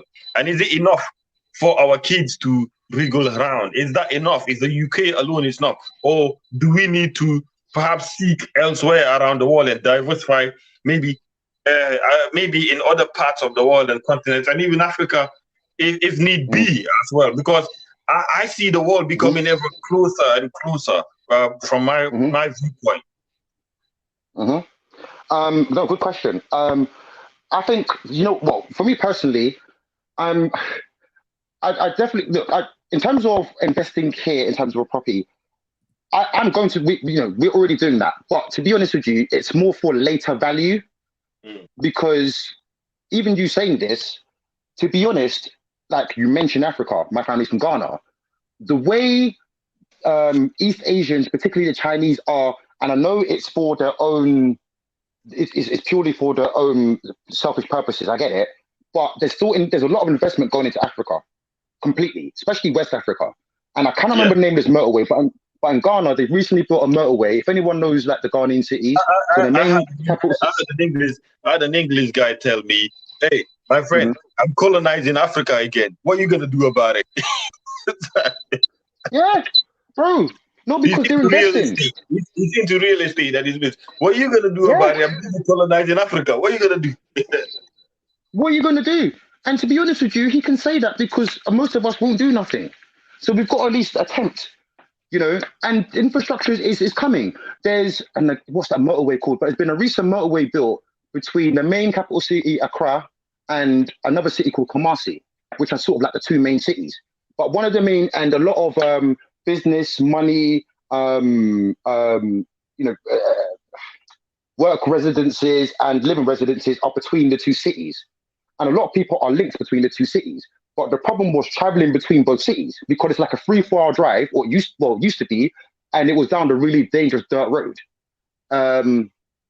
So that was a massive problem. It just stopped a lot of traveling between the two, working between the two, etc. Now they've built that motorway, the travel between the two is so much easier. So much people are now, now between the living quarters and the working quarters, they're now getting closer. So that economy is slowly going up. So now you're starting to have a system a bit like in some people in the UK. So you've got quite people now that live in, say, a High Wycombe, a Milton Keynes, even a bit further up, like a Brum, a Notts, a Peterborough, somewhere like that, Northampton, but they work in London. So they'll live outside of London, travel into London, make the better money in London, but live cheaper. Of course. Which is a very good formula. Of course. Of course. And that's the same sort of thing with Accra and Kumasi. Accra is the main capital city where everything's booming, the big buildings, all the radio stations, the TV stations, all that stuff. And Kumasi is more of the, village, suburban town. So you've got that whole thing now where a lot of people live in Kumasi because it's cheaper and they work in Accra. Or they may live in Kumasi, but they'll work in somewhere like East Legon, which is, I don't know if anybody knows that, but it's a very rich sort of, basically, if there was white people in Ghana, they would live in East Legon. Gated community, big houses. Just think gated community in America. That's what East Legon is. Rich town. Rich town. What I'm trying to say is that the UK is definitely a capital idea and it's a very secure market in terms of investment. And if you can, when you can as well. But why should you stress yourself in because the world is becoming insular and becoming closer, ever more closer. And I think where you live and all that, I don't think that's gonna matter anymore as well. It's where you invest around the world is what's gonna matter. You understand? Where you invest in the profits you can make. So I think it's something that instead of it, like I like what you said about what you want to steer your child to doing the right thing with the right woman and everything, but also advising him exactly on how to navigate life, how to secure himself. You know what I mean? I think diversifying might be not just Africa alone. I mean, everywhere around the world. I mean, properties in Italy, you could invest in that as well. So, not just that, but there's just many ways to go about it. And I think the UK alone is not enough, man. It's not enough these days. What do you have to say? Definitely not. It's good. It's good on a return. When it comes to the selling part, when it comes to actually selling, the return is good. But overall, your outgoings will be high as well. Yeah, and there's certain things and we've got this whole thing of it's really difficult to buy actual land in this country, which is another problem. So that's another thing to look at, buying land, not only properties, but actual land. I'll just say, let's just say my final point why it matters, and I promise I will shut up after this, I promise. And the last thing I'll probably say... Don't worry about that. Speak your piece. It's all good. It's all good. All right. Thank you, bro. Thank you. Another thing I'll suggest for everybody as well, and I don't know if everybody does, but... and I know it's harder because we're adults, so it's going to take a little bit more to soak in, but we're all capable of it. If you can, try and learn some new languages. Now, particularly if you can, and the last one's quite hard, but from observation, what seem to be merged, apart from English, obviously, seem to be very common languages in a lot of parts of the world is Spanish, which I'm currently learning. Buenos Aires, for example, good evening. Also French, which I know a bit of, but also I'd like to learn Cantonese. Now, I didn't have a desire for that, but just like we was talking about with Africa and also in the West Indies as well, particularly somewhere like Jamaica, where they're investing in, I think they're in Barbados now as well. So they're going everywhere. End of the day, look, if we're going to be, if these people are not going anywhere, in fact, they're going to increase. So in order to even navigate around our own original home countries, we're not only going to need to know our languages, we're going to need to know theirs. We're going to have to navigate, because now it's going to have to be the case of, because previous to this, we would have been playing checkers and moaning, oh, the Chinese are taking over Ghana. There's so many, because now there's a whole thing of half Chinese, half Ghanaian kids. There's a whole new generation of that coming through now. If this was another time, I would have been moaning. No, it's time to play chess. Okay, they're here, we can't get rid of them. Okay, so what do? We work with them, we learn what businesses they're doing, how they're doing it, but on top of it, we can speak their language. Simple. Because once you can speak someone's language, you can do business with them. Once you can do business with them, you know what you're doing. You have a foresight, you have a say into what's happening. So that's another one I was waiting. Again, it's up to everyone else. I don't know if anyone actually knows any of these other languages, but I definitely would suggest Cantonese, definitely. It is going to be the hardest one you probably learn, because I heard it's very difficult. But that section of the world is growing. They are growing rapidly. Again, French, because French is in not only France, parts of West Africa, also parts of the Caribbean. My missus can speak French fluently because she's Creole. And on top of it, obviously Spanish, because they're one of the highest, I think they are the highest growing population.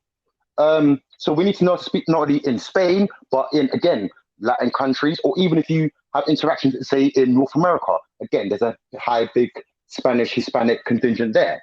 So I think between those three languages, on top of the fact of we know English, on top of the fact of you may know something else, for example, I know how to speak Tree as well, which is one of the Ghanaian languages. You're multilingual, you've learned new things, you've actually gained new skills as well, and you can navigate and deal with what's coming anywhere in the world, anywhere. Or if not most places, or if not anywhere, at least the most relevant. Because everywhere else that don't speak those languages, they will at the very least be able to speak English. And depending where you are, some people might be able to speak French, Spanish, whatever, but at least English is there, even if it's broken. And then you've got them other languages, you're armed.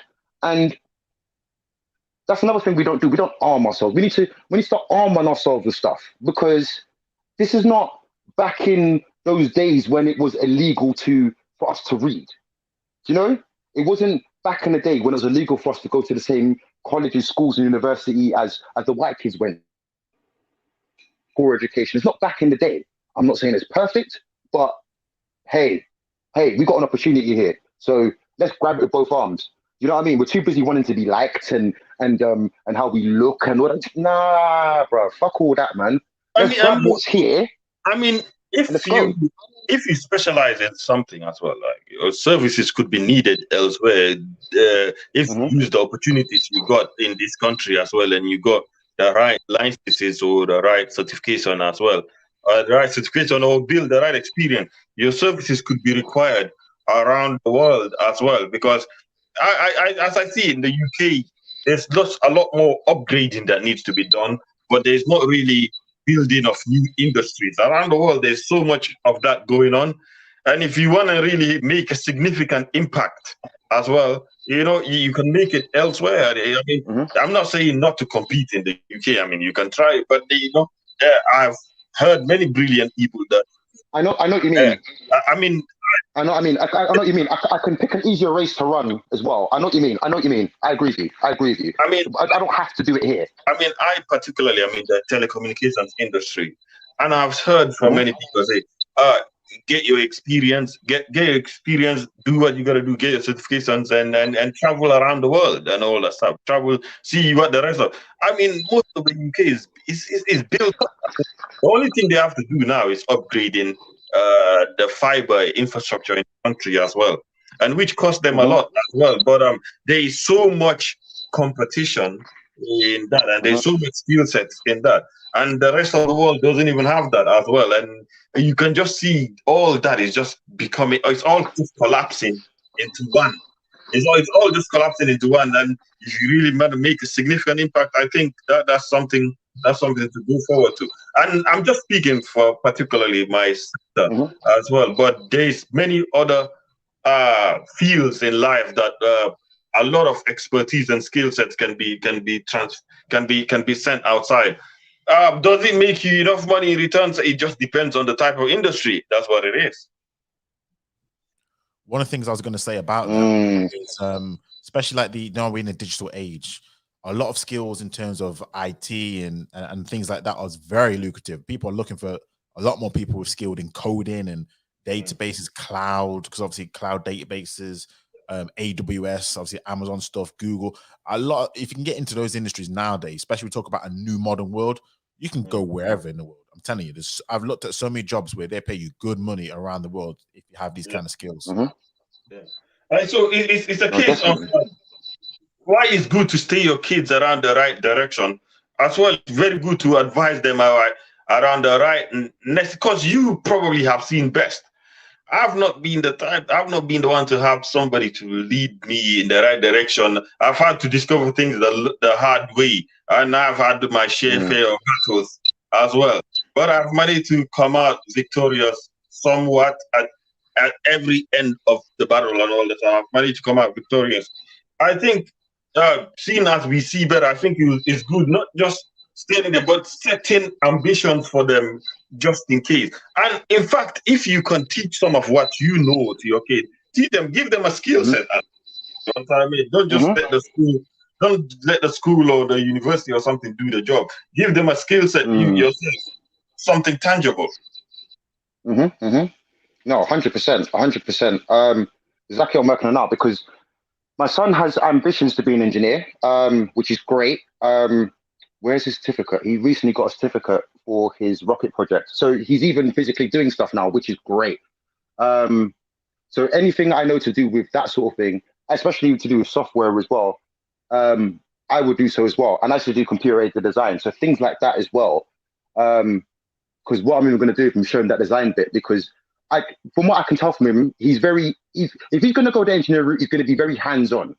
I think he's going to be dealing with hardware rather than software. He's very hands-on, take stuff apart, put it together type thing. He's very handy like that. So if between the two of us, we've got that there, I can essentially be his sketcher, his designer. Exactly. Again, I can show him that skill, but also as well, he can understand that, to get to his field, there's this process of this team you need. You need design, you need products, you need etc.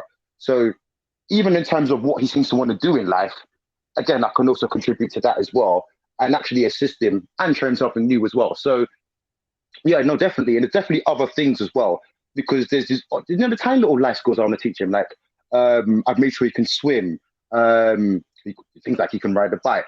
When he's about 15, I'm going to start teaching him how to drive in my car. And then when he can, legally learn to drive at 17, then he can go and get his license one time, just straight away. Little tiny things like that.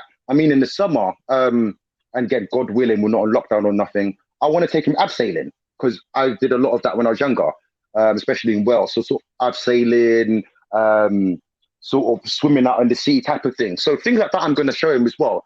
Again, physical strength, life skills, and one of those. You don't know what's going to happen. Worst case scenario, and he needs to climb a bloody, I don't know, a rocky hill or something. He's going to, his memory is going to go right back to, oh, me and Dad did abseiling. He said do A, B, and C, and especially at this age as well. And do I credit me and my wife, or do I say I'm lucky? Maybe a bit of both. That my son is he's very attentive. Like, he's a very playful little boy, which is great. But when we sit him down, or when I sit him down, like Nathan, and he's talked to you, he sits up like, oh, okay, you're serious. Okay, I'm listening. And he takes it in. So that's good. So I've got his attention. We've got his attention. So I guess it's at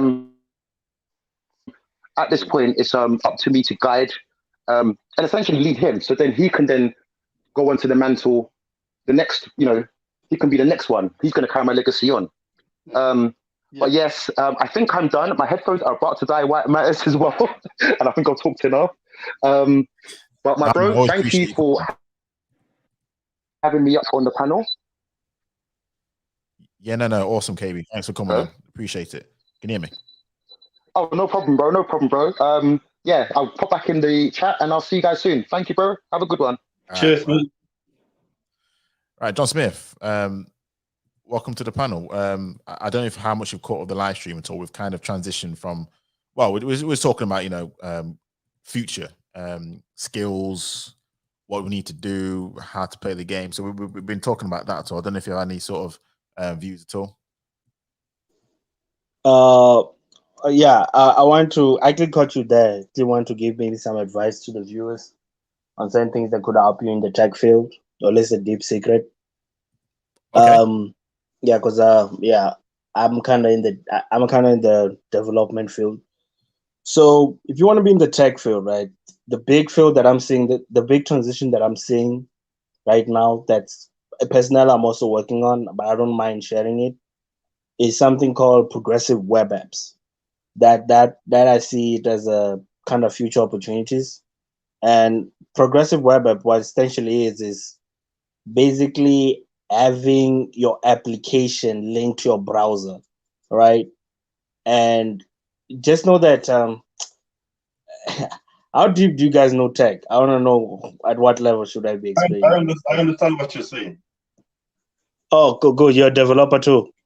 Not a developer, but at the other end of it, networking, computer networking. Oh, okay. Okay. Long story short, basically the same way programs that are compiled, your browser works the same way. Like right now, why it matters as you're logging into StreamYard, what's happening is that your browser is reading a language called JavaScript and converting it into So it's converting it into, but basically it's not compiled. They call it rendering, but just for understanding, I'll say compiling to certain people so they understand. But yeah, basically it reads all that multiple line. If you go in your browser right now, you click on inspect, like option and inspect to see the code behind your screen, right? Yep. So basically what progressive web apps is that it allows people to now have multi-platform applications using one code base. So instead of making an app for iOS and Android and what, you just make an app for a browser, and then everything else obviously would just operate from your browser. I think Starbucks is one of the companies that's using this, where if you go on Starbucks site today, you even on your cell phone will give you an install option where you can install, like it's something, it's like makes it's like a shortcut to a web page, but like kind of faster in a way. So that's something I think I understand what you're saying, John Smith. In a way, what would you say the skill sets will be? I mean, I can definitely get. Could you elaborate on the actual skill set required for that, for that as well? Yeah, please. I think you mentioned JavaScript, didn't you? So yeah, that'd be really useful. Yeah, obviously that. You gotta obviously learn JavaScript. Obviously the development framework that most people use, React, is the industry standard. But if I would say, if you're starting, I would say start with Vue, because it's a lot easier to understand. Obviously, you can only do Vue if you know JavaScript, right? Know JavaScript, the language, and then Vue, it uses JavaScript. It's a framework. What is the benefit of going through it, like maybe sending your kids to do certifications or sending them through the academic route in this? What is the leeway in the industry? Is certifications comparable to maybe going through the academic route of achieving those programming skills and scripting skills? No. I would say start by being able to code, man. And a lot of people don't really focus a lot on that. Yeah, IT is very different from other industries. Yes, certificates do help, but it helps a lot better if you can actually code and build something. And something that is, I wouldn't say complex, but something that companies can constantly use and need you for, right? Being able to actually code and build something instantly, being able to learn fast is very important, right? Because you can get hired and stuff, and easily get fired the next day because you can't code for ish.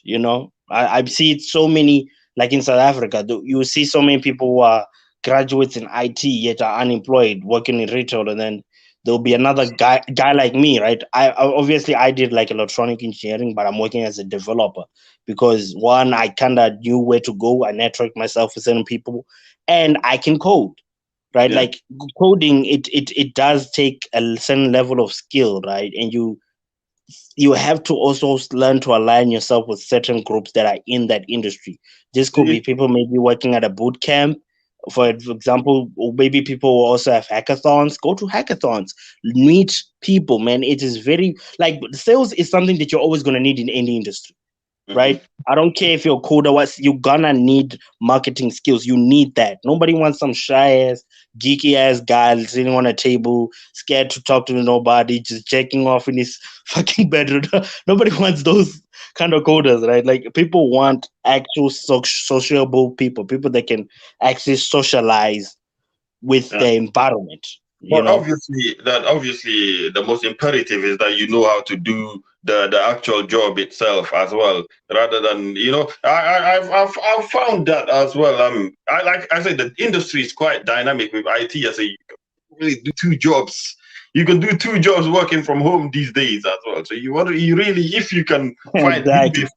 you want to find. I know, yo, bro. I know coders that also drive Uber. So wow, why they code while they drive. But I mean, like, you don't even have to drive Uber. You can work day shift for this company. You get paid that much, and then you work night shift for that other company as well. If you are able to find a way to do that, I mean, that's why I was telling why it matters. When you're young, why should you just give just your 50% of your time when you can give 80 or 75% of that as well? If you can find a way to do that, I'm sure there's many contracts you can find that will enable you to do both at the same time. Okay, yeah, but my advice though would be don't do too many things. Just go for high revenue generating industry, like what I just mentioned, right? Obviously, for now, the market, it's not like there's a company out there saying they're looking for progressive web apps. This is something that you kind of have to convince companies that you need. Like it's as lower cost.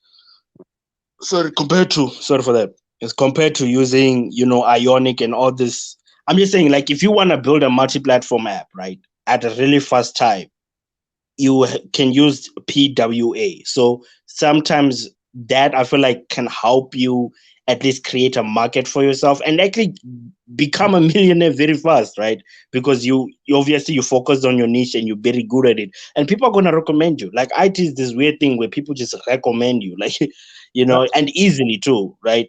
And the other thing. So sorry. I want to go back to what you guys were asking. What do you need in this current day? If I had to talk to a kid, probably even in high school, I would advise him to look into JavaScript, learn how to use JavaScript front end and back end. Node.js, it really does help. Isn't Python easier to go with as well? Python. No, don't. Yes, it is easier, but Python is more for maybe understanding. Python for most part, I get, and there's this thing that also hit me too when I was starting to learn how to like code outside of university. It's more of a marketing scheme what Udemy is doing. I know where you got that advert from. Python is not an industry standard, right? The industry says JavaScript. That is the industry standard. I did see on one of our modules at university, I did not like programming as well. So I did not enjoy programming in particular.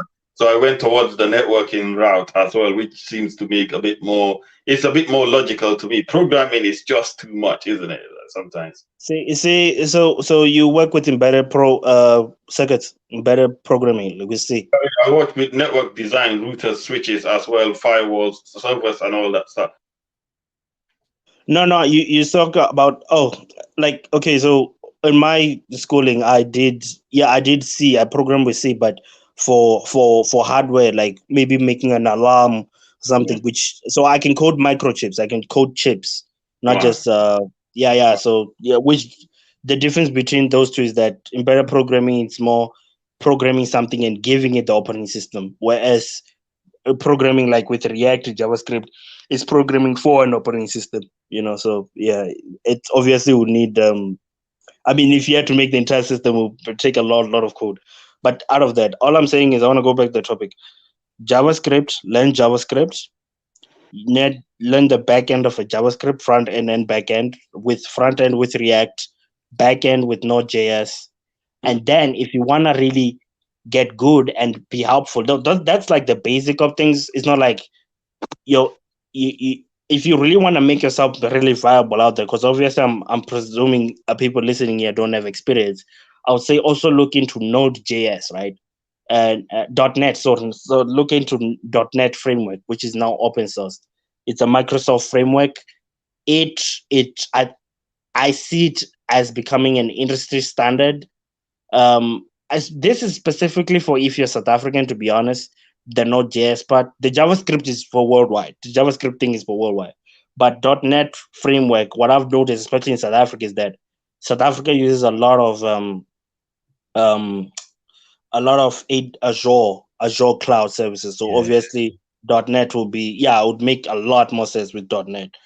You easily get a job with .NET compared to most things. And then SQL, learn SQL. So learn JavaScript, .NET, and SQL.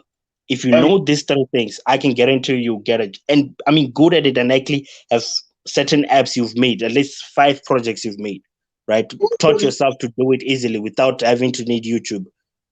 I guarantee you get a job. Automation as well falls into that bracket, isn't it? Automation falls into the bracket where you require the skills for programming, isn't it? Obviously, but what do you mean by that question? Automation, like a lot of jobs, a lot of roles, even in IT themselves are becoming quite automated these days. So you require a lot of scripting, a lot of programming skills as well. Automation automation that I see is I don't see automation happening very early at programming. I think the world is always going to need programmers for the next 20 years. Necessarily, not programming itself. Not programming itself, but a lot of other jobs as well in IT, particular. Are you talking about the study of automation, or is that what you're talking about? Study of automation? Automation APIs as well.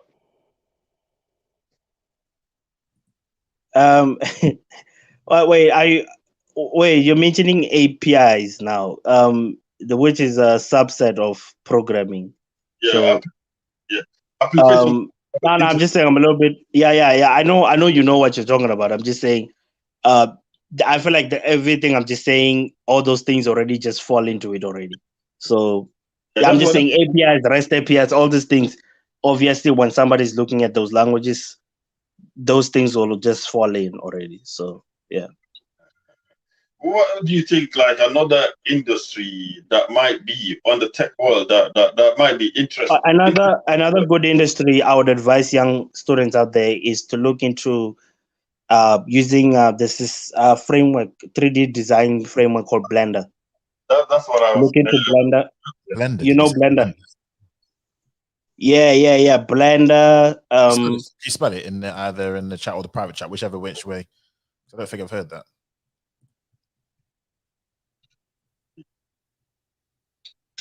Yeah, that's what Blender is it's a 3D it's a 3D and 2D open sourced and framework, right? So you can use it to do a lot of things. You can use it to make a comic book. You can use it to make your own 3D movies. You can use it to make. There's actually 3D movies out there. I don't know if you guys maybe on your back you can look out. I think it's the movie's called Next Gen. Like that movie was actually made using Blender. Like, wow! Like you'll be shocked. It's damn near like Pixar. It's a Pixar like movie. Like so you can literally make movies that obviously not alone, but I'm just saying like you have a framework that is free out there that could make movies similar to the one that you'll find used by Disney and all these guys who like for years they've been making millions. You know how much revenue Incredibles 2? I think Incredibles 2 generated like $2 billion or something like that. So right now, bro, like we live in a world where there's a software out there that could allow you to build something. I mean, obviously it's going to be hard and very hard, especially as a lone animator. But if you can at least get yourself in a group, or download Blender, you can make like some pretty dope animation and generate some dope revenue. Even sell it to Netflix. That's a good idea for like people could use. Yeah. You mentioned all the right sectors that we need to focus on in the next coming years as well. That's what I was alluding to as well. 3D printing, 3D design as well. Yeah, along with programming and automation, all that stuff. It's all very important as well. These are tangible things that we can do, and all of them require sacrifice to an extent, isn't it? Why it matters. Oh no, 100% agreed. I mean, I'm doing like AI, which is Python, which a lot of it is, you know, OOP, so object oriented programming, machine learning, deep learning. So a lot of these things, you're right, all things that create time. But I suppose I just remember, John Smith, you're SA Red Pill, aren't you? So I just remembered, just like, yeah, you're SA Red Pill. Yeah. you kind of I was like, who's this person? But I remember now, it's your clubhouse name, isn't it? But no, all these things take time and effort, and no, these industries are very, very good. So I'm thankful that you came up here just to talk about the industries, which yeah, would be very useful, because for definite, JavaScript is one of the programming tools I was thinking about getting into, but yeah, it seems a lot more difficult. Yeah. The thing is with Python, right? I know I sound a little bit negative with Python. Python is good for data science, which is I think that's why it's that's why the industry is looking at it at. But with data science, right? And maybe I'm just being because maybe I'm in South Africa. I just feel like with data science, most of the people that are looking for people in data, like I just feel like data science, right? It's not as spread as the market would give you for JavaScript. Let me say that. Like it's not as wide as people want for JavaScript, because JavaScript, it's been around for a long time, JavaScript, hasn't it? So JavaScript's been, it's probably, would you say more evolved, or it's more it's no, I'm saying it's more useful to, like, what do most people want, right? Most people want e-commerce sites. Most people want a site that they can so front end development is what a lot of people use JavaScript for, so making the front end of things. Another example of a, like I said, progressive web app will be what I'm using right now, StreamYard on my cell phone. I don't know if you guys have ever used StreamYard on your cell phones. Not yet, not yet. Yeah, like the fact that it's on my browser and I can just log off, but it's still attached. Like it's basically like connecting to the hardware of the fact that my cell phone browser is giving access to, I guess maybe I want to say this, like, since I'm a programmer, I can understand like what these guys had to do, because what they had to do was basically, instead of having to connect directly to the hardware, they had to connect to the Chrome's hardware. So Chrome had to connect to my camera, which I'm not using, but had to connect to my camera. And then I personally would make a JavaScript code to just connect to that medium. I don't know if you guys understand. Like it's like an in-between thing. So it's something that you gotta think about. Like it's, instead of writing all that bunch of code, which you probably have to with Flutter or Kotlin or stuff, you just have to write some basic code in JavaScript and just render that and stuff. So yeah, that's kind of the benefits, other benefits of a progressive web apps. Like you don't have to write so much code. Oh, sorry, it doesn't have to process so much code. So I mean, the thing doesn't have to process so much code. That's what I meant. Yeah. That's brilliant. Programming is definitely a very interesting field to look into as well. And this is what I mean as well. Each and their own sector as well. There's a bunch of certifications, or not just certifications, a lot of licenses and certifications you have to sit as well. And that's what I was alluding to, why it matters as well. That some sacrifices have to be made, and then put the fun in the back burner. You know what I mean? No, I agree. And funny enough, I mean, by the way, I love this conversation because it's actually very, very useful and tangible. And one thing about time is, in terms of like most code, it takes time for you to understand it, and I suppose practice makes permanent, as they say. How long do you think it'll take, John Smith? Can I add something? Yeah, go ahead. People that have pursued coding and have pursued programming as a career as well, what do most people end up doing most of the time? What do most engineers end up doing? Are you asking what do I do or what do most engineers? No. What do you do personally? What do most engineers in? I mean, it seems so complex. As well, it's like very complex. Not really. Not. I mean, look, what I've noticed though in the industry, it's not. It does become like a routine thing to a point that it gets boring at sometimes. Because, for example, my project will be sometimes finishing something the senior developer made.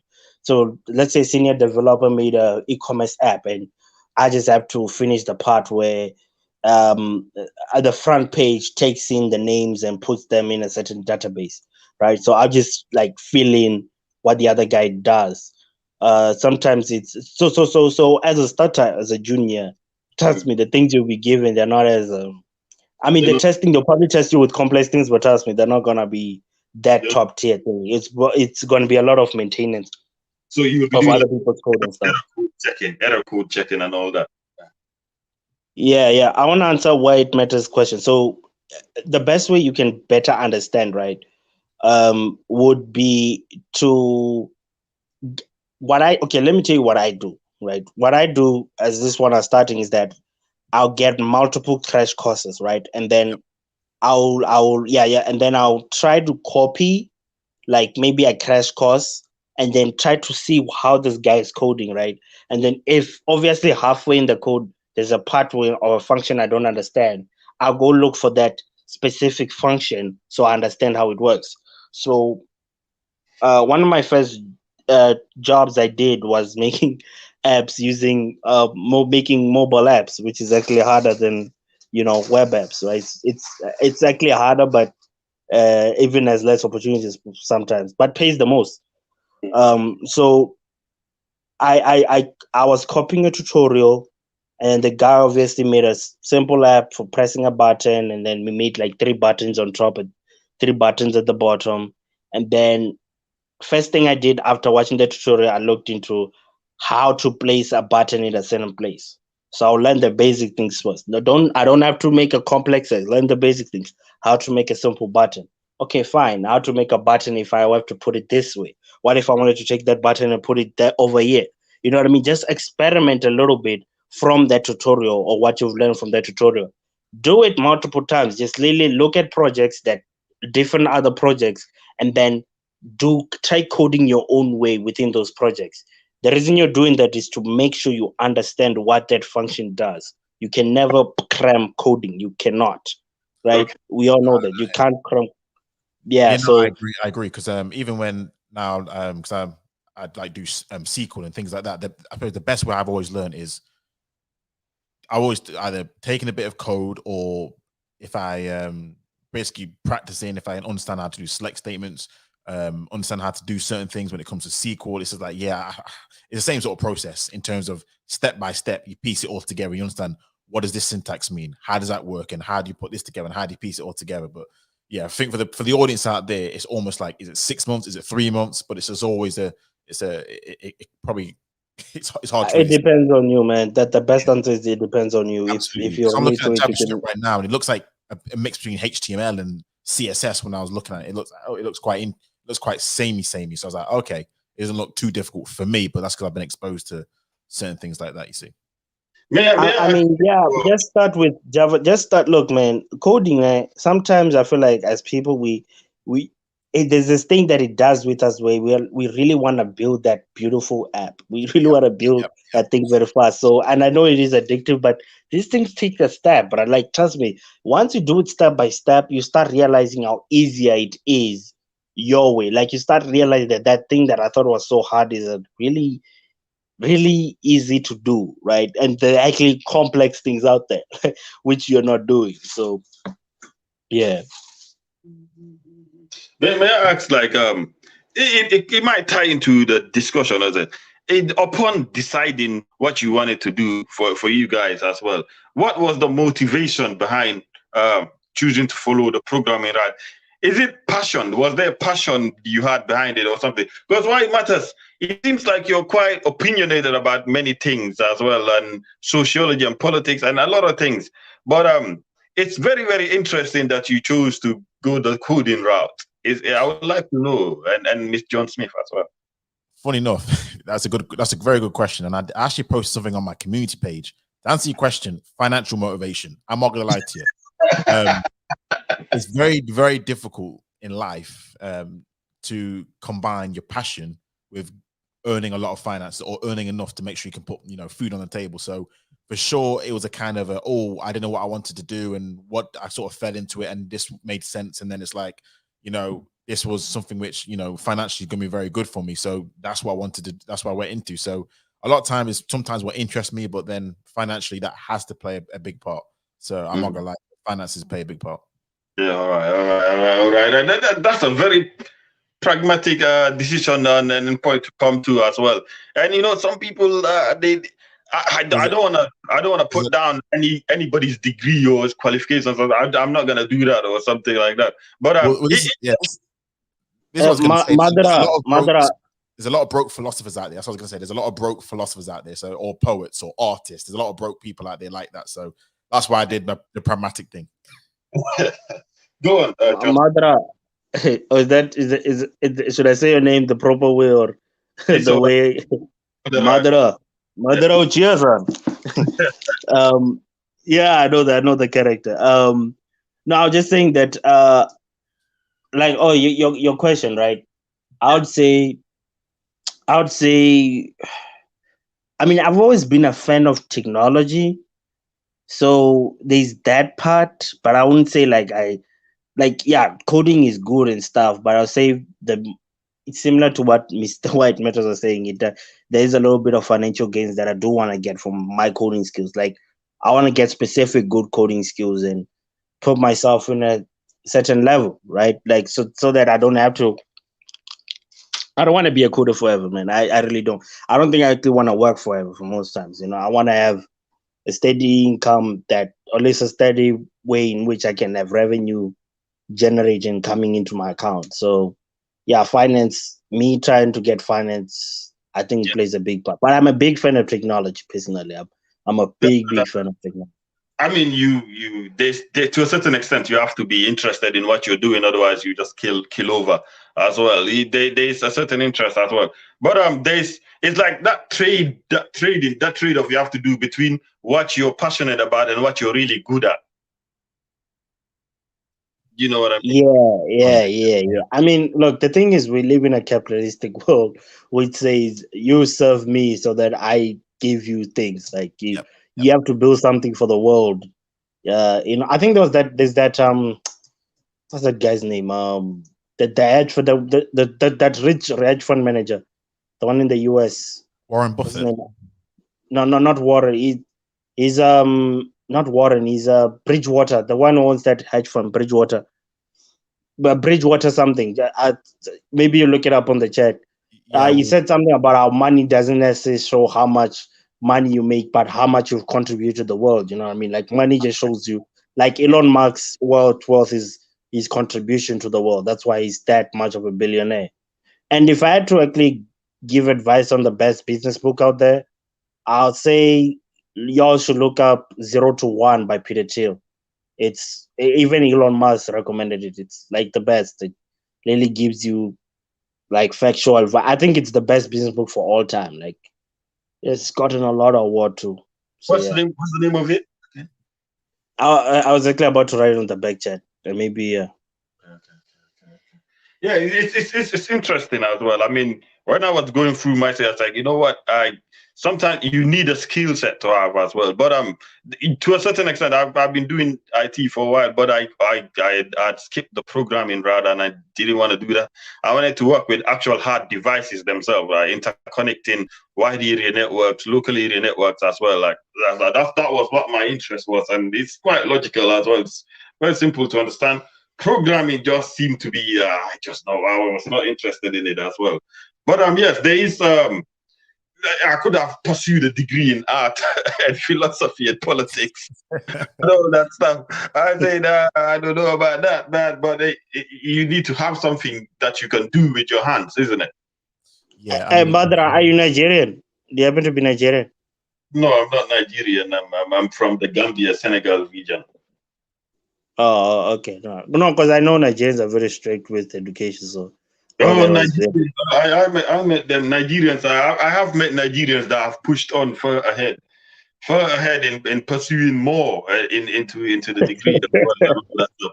And they've come back from it, and of course, it's this industry. That's why I say like it's not straight and narrow. The education route is not the only way out of it as well. There's so many ways you can get around it as well, and I think it's very important to impart into the next generation as well. I think for us, there's a lot of sacrifices we have to make to get to our 30s, our 40s, and that's the message I was bringing into the Why It Matters, the sacrifice that are needed for 2022. Yeah, 100%. I mean, I agree. A lot of all these things are just sacrifice, isn't it? It's sometimes you have to do things that you don't want to do earlier on to do things that you want to do when you're later on. So yeah, there's a lot of sacrifice that has to, like our parents' generation. A lot of them would have done jobs they didn't want to do to, in order to get finances to make sure that they can provide for their family. So I'm always been more pragmatic when it comes to skills pays the bills. So if you have skills, JavaScript, when it comes to coding, whatever it may be, even though it may not be the most glamorous thing to learn, it's like it pays the bills. Now, if you love it, perfect. But how many people actually love their job? I don't know. And you can actually veer off into business in it as well. Also true. You can veer off into starting businesses in it. You could do a lot of consultation, start up some services for yourself. You can do that. You know what I mean? Especially as I said, with the African market as well, it's a great place to start a business there in an IT field or something, as a consultant or something. You know what I mean? Yeah, but one of the things I've noticed, and social media's done this. A lot of people now, because of the riches of you can be on the social media talking about your passion, and you can get a lot of followers and get a lot of finances. A lot of people are starting to, I think these industries become more popular because a lot of people are leaving these industries that they would have gone into.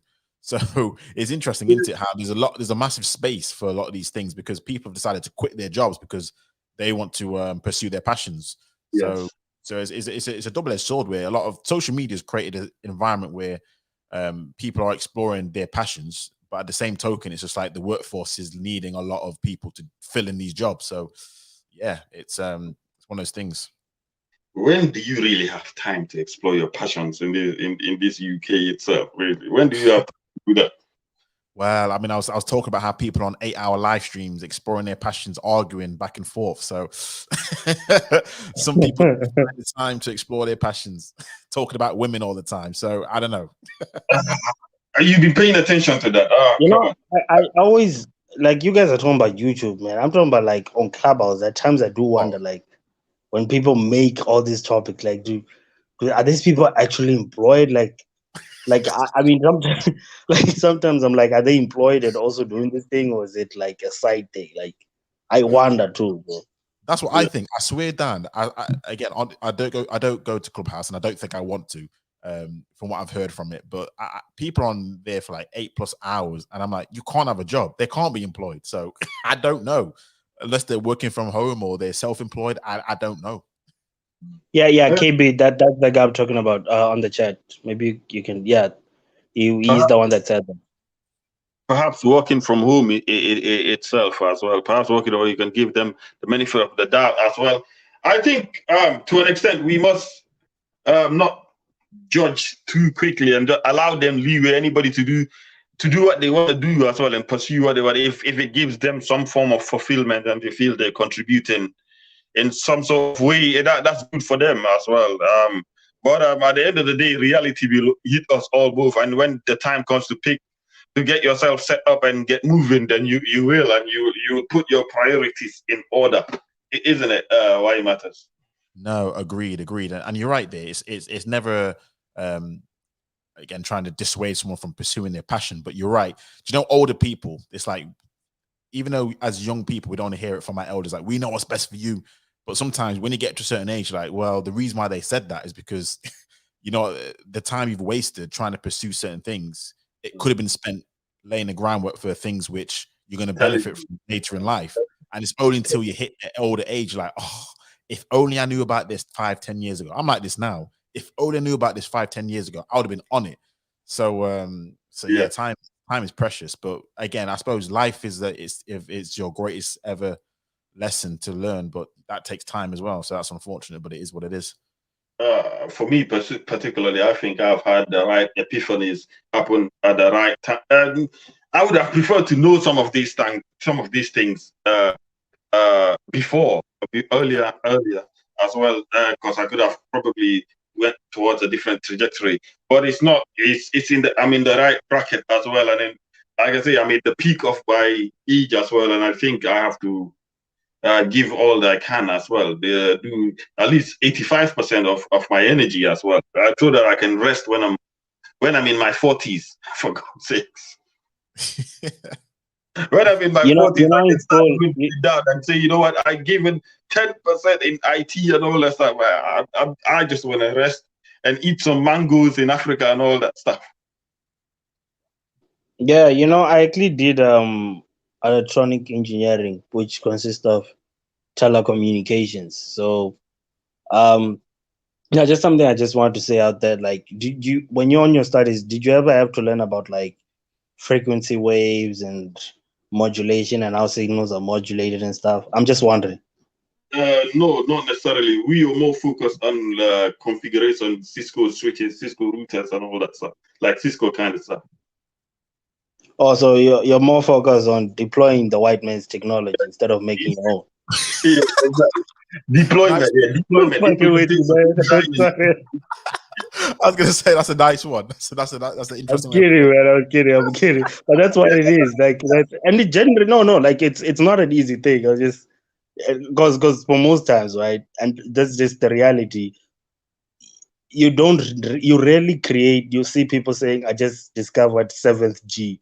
We're on 5G right now. People are not constantly making other Gs. So in electronic communication, for most time, it's like a standardized thing where like usually it's just optimizing something that already exists. It's not like just you constantly have to create something new and stuff. So there's also that part, before anyone gets. I'm just playing with you, mother. Yeah, I mean, my sector is more focused on design and deployment of design and implementation of the technology, how to make it work instead for users, for programmers, and all those kind of things. We maintain the entire infrastructure itself. Yeah. Like man, like the thing is, I kind of remember some of the things that are involved in telecommunications, like the fact that the reason the thing you guys use, it's called a modem, is because it modulates signals. So what happens is that your signal, your voice, like we're using right now, they take your voice and then they mix it with another bigger signal, right?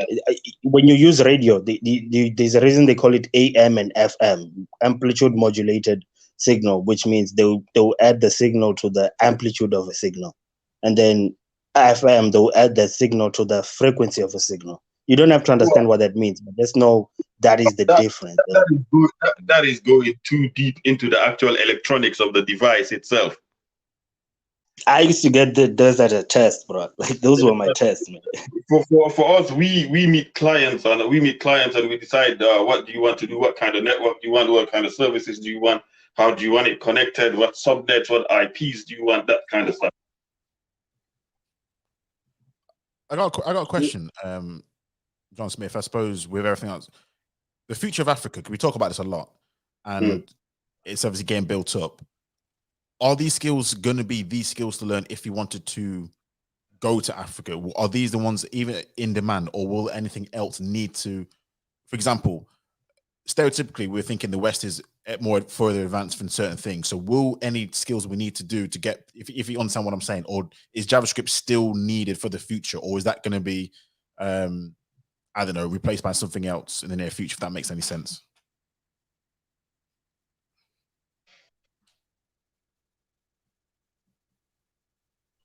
Sorry, say that again. I got logged off a little bit. No worries. I was just saying the skills that you was talking about that we needed to learn. I was just thinking about going. We always talk about going back to Africa and building it up and etc. etc. Is that definitely going to be still an in-demand skill in the next sort of few years, or is that something which really outside of Africa you need to be on? If that makes sense. I mean, yeah. I mean, you remember JavaScript Okay, look, the industry determines what the standard is, right? So whatever it is, it will be depending on the industry. If the industry says we're now moving to this language, maybe we're using TypeScript, which is basically JavaScript just with more coloring on top, then that's what it is. So the industry is more determined by the market. So don't worry about if it's gonna fade away and stuff. That will all depend on what everybody else is doing. Usually tech companies just copy each other when it comes to these IT things. Cool. No, thanks. What John Smith said. I think they will be very relevant as well in the future to come, and the near future, in particular with Africa as well. Programming, even networking to an extent is coming into that as well. Networking you require some programming skills in the next coming years as well, with the implementation of software-defined networking, which centralizes everything. So you need to know some some programming skills as well in that industry, and that's why I say you need to get some certifications and upgrade your technical ability and skills. You know what I mean? Yeah, I do. Definitely. I think in Africa, it's a new market as well. It's a new market, and South Africa had a go before many other countries, but there's a lot of other countries out there, and there's a lot of room for play. Do you know what I mean? There's a lot of room to play in as well, and that's what I mean. Like, we must not necessarily think to just think about the UK itself. Maybe diversify what you can do. What you can do, the skill set you have, diversify and look at other parts of the world, maybe even Latin America as well, if you can. Caribbean, if you can. Africa, if you can as well, you know. You could make a lot from that as well, and that could set you up and set your kids up. I mean, it's not going to matter where you live in the next coming decades.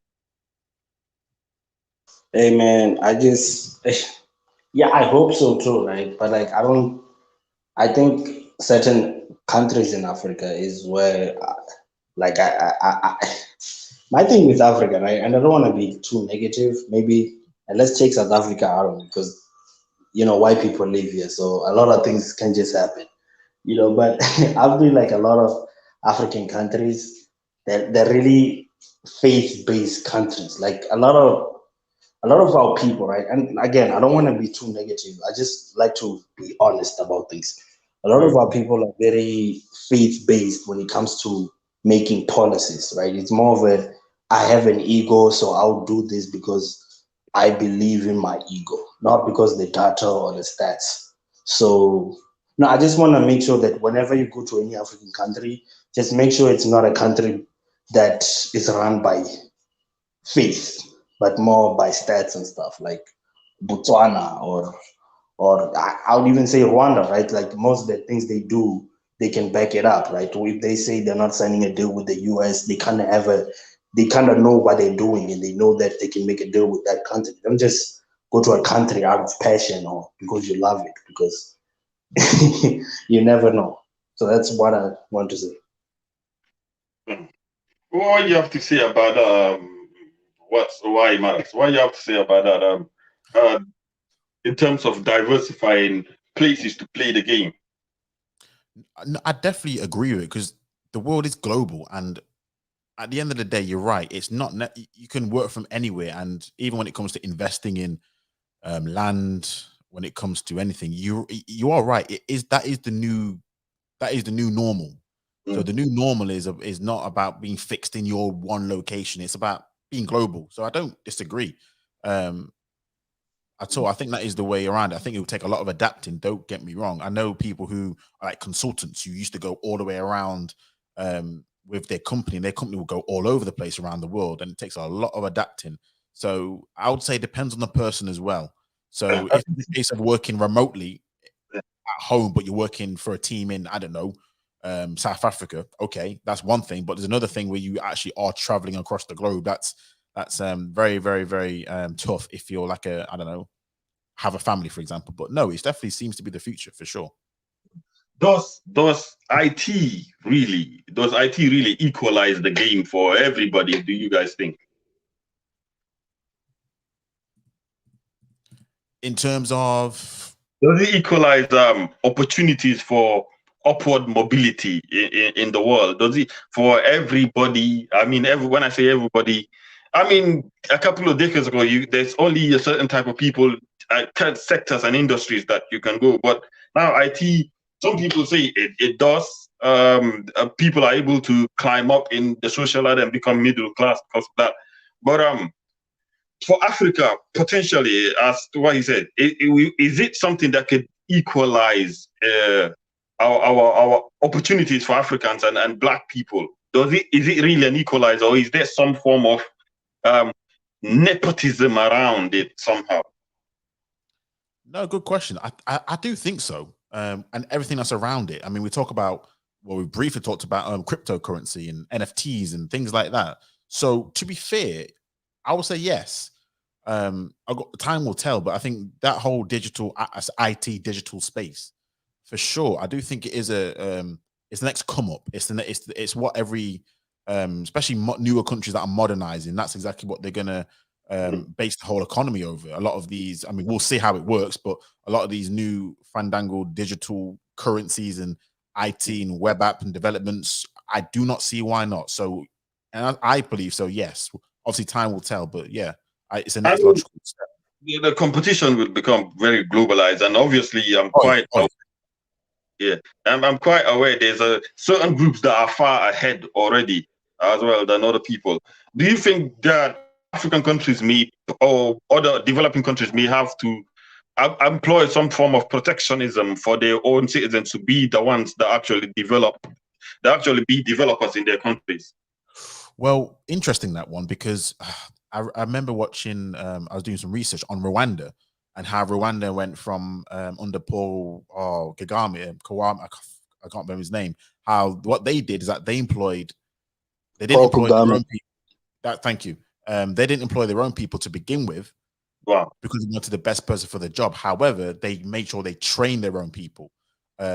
So I think sometimes that can lead into nepotism. If you're like, oh, we only need, I don't know, Gambians in this position. It's nice. Don't get me wrong. You should have it. But if they're not equipped with it, then it may actually work to your detriment.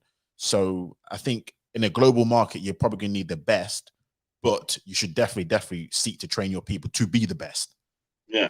I mean, because I'm looking at Nigeria, for instance, right? And you do got a lot of Asian people that are obviously they trained, they've got a lot of certifications, and they are participated majorly in Nigeria. Nigerians are kind of, I wonder how Nigerians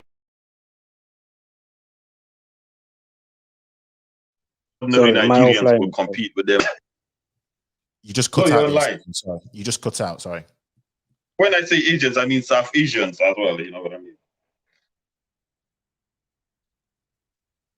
Madra, I got a question for you, man. Madra, yeah. I got a question for you.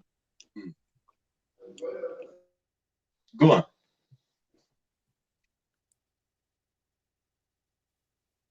Hello? I don't know if he's had to step away. Probably got himself mute. I can see that. Yeah, but you got yourself mute, John Smith. Sorry. I had to do something. No, I got a question for you. So, and this is more on the character you have. I just want to get your mindset on this. Yeah. We can go back to the topic. But do you think Itachi Uchiha is a villain or is he a hero? Yes, Itachi Uchiha is a villain or a hero. I don't know what kind of trick question that is, because I could. Wow, that's an interesting one, actually. Hold on a second. Is he a villain or is he a hero? You can't really classify him as a hero. He's not a villain entirely, but he's not a hero at the same time. I don't know where to put him. To be honest. I mean, it's easy to just say he's a hero. He saved the village, and he averted a war as well. He kind of saved that thing, but at the same time, he's not in the category of a hero as we understand him in a Western context.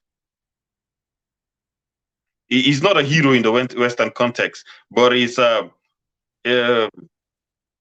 now, bro. Okay, let's say he's a hero. What you got to say? What you got to say? I think he saved 7,000 people from war. So I don't know.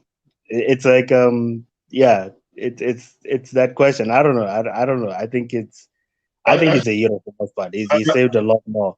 he Like what said, is like? I want to ask my white man. I said this so that I can ask white matters. What do you think matters more, right? If let's say we in a country, me and you, and then I know there's a certain tribe that's gonna cause everyone in the whole country fight, and I decide to kill most of that tribe so that there's no civil war. Would you still consider me a hero because I saved at least 1,000 more, at least 1,000,000 more people from dying? my mind cut down and slayed his entire family, slayed his entire people as well. You understand what I mean? And he just left the little brother alive as well to do the revenge for him as well. So it's tough in the Western context. We don't necessarily attribute that to a hero. A hero means something else to us, maybe, isn't it? Yeah, and especially nowadays. I think if this conversation was maybe 100 years ago, or maybe a bit less than that, he would be a hero. Because you're right, by the way. If you've stopped a bigger war and a bigger bloodshed, then you've done the right thing. But was the sacrifice worth it? And You know what? Go on. Why am I there? Sorry. no. So, to be fair, it's difficult, but ultimately, instinctively, I'm saying no. If I knew that 3,000 people got killed for apparently peace, then a lot of people don't see it that way. It's like the war on Iraq. A lot of people don't see it the same way. So, yeah, go on, Madeira. You know what, John Smith? He actually seemed to have regretted that decision that he had made. If you actually paid attention, because he told Sasuke maybe a different solution could have been found as well if I didn't. Because Danzo actually preyed on young people. You know, as intelligent as he may be, he's still a young person at heart as well. So he may have intellectual maturity, but at his heart, he was not that mature. And at the age of 13, to do that as well. You understand what I mean? So upon his death, he realized that maybe a different path could have been found as well. What do you think, John? The only thing is, now, white matters. You can say what you want to say. So, what do you think? Because you asked the question, but what do you think? Do you have a viewpoint on it? I think, and if we're going to relate to Itachi, I think he's a hero for most part. I mean, people are alive, and it's messed up, but you can't really pick your heroes. It is what it is for most times. Yeah, I think a different solution could have been found. If Danzo if given enough time, I think Danzo used him. Danzo used Itachi. He took advantage of his youth as well, and Itachi acted. Of course, he is a hero. You will class him as a hero, but a different solution could have been found. If there was enough time given, where probably the third Hokage or somebody could have intervened as well. I've thought about that. Whenever I think about Naruto, I just think about the Kosa and Zulu war that happened in SA with Mandela Kosa, and I don't know. I just think of Zulus as, I don't know, maybe the IFP gacha or something. So I somehow I feel like maybe he got the content from South Africa. The times I just think about that, because they're these big Anguni tribes, similar to Naruto. The Uchayas and the Senju clan. They were big tribes. They were powerful tribes. They're the only ones that could actually hurt each other. Everybody else was just miniature things they could just wipe out. I don't know much about the history of Southern Africa as well. No. I'm just saying you don't have to. I'm just saying I'm just giving you context right now that it's just like that. But you know what? Do you know the question you just asked? Funny enough, people say this about, the British, the French, how they colonized Africa. People will use that after colonization helped Africa more than it hurt it. So all the bloodshed, all the wars, everything that's happened, truth be told, it was actually a good thing because the continent was richer. The literacy rate went up, the healthcare went up. So many things people attribute that we in the West, colonization is bad, slavery is bad. But you know what? Europeans will say, if we hadn't it would have been worse. That's kind of how it sounds. You see what I'm saying? So I don't know how you think about that kind of.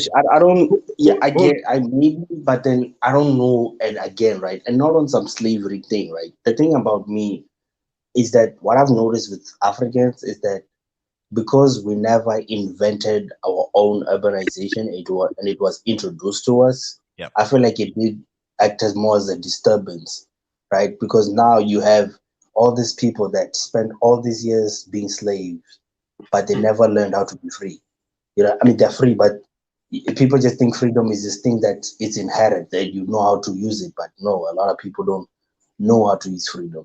And this is what you're seeing a lot in Africa. People don't know how to actually be free. Wow, that's an interesting thought as well. What you just said, they don't know how to be free, so they don't. And now that they've got freedom, they don't know what to do with their freedom as well. There's a lot that can be said into that. Has colonization?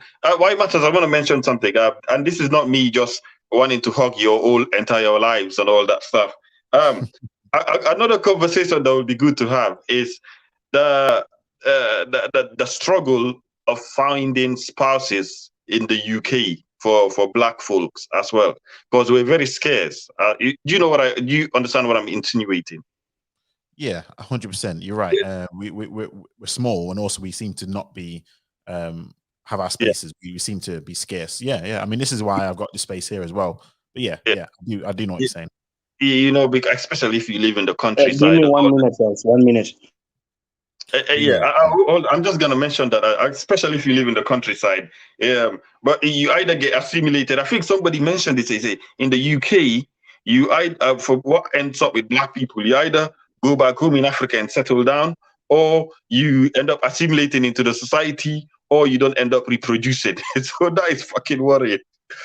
Anyway, so that's another topic for another day. But in response to colonization being, I see it differently. Like there's different models of colonization.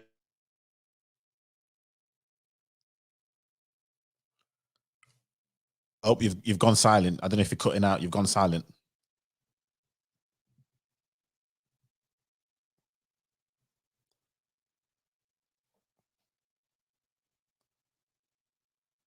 Are you still there?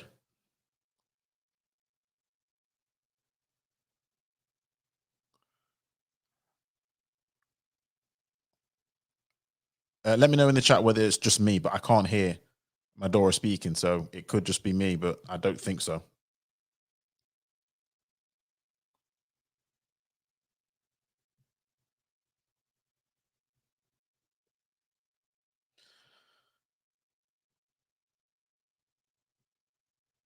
Oh, no, it's definitely not. But no, I mean, in regards to colonization, I suppose, again, this is... What happened to the other guy? I don't know. I think he went silent and phone died apparently, I think. Oh yeah, I had to do something for a little bit. What were you guys saying? No, the conversation went, he was going to talk about colonization and how it's probably different for there's different models of colonization, because I was making the point that people argue it was a good thing, even though it had a lot of negative effects on the people there, bloodshed, war. But I think he wanted to talk about maybe the different models of colonization and that kind of stuff. But yeah. I think because again, like for example, you're in South Africa, aren't you? You have a different viewpoint than maybe somebody in Nigeria or Kenya. I mean, we're all human, so at some point we do relate at certain points. Yep. You know, one thing that always hit me, man, and I never knew this, or at least I never really processed this, or maybe it's just a clubhouse thing.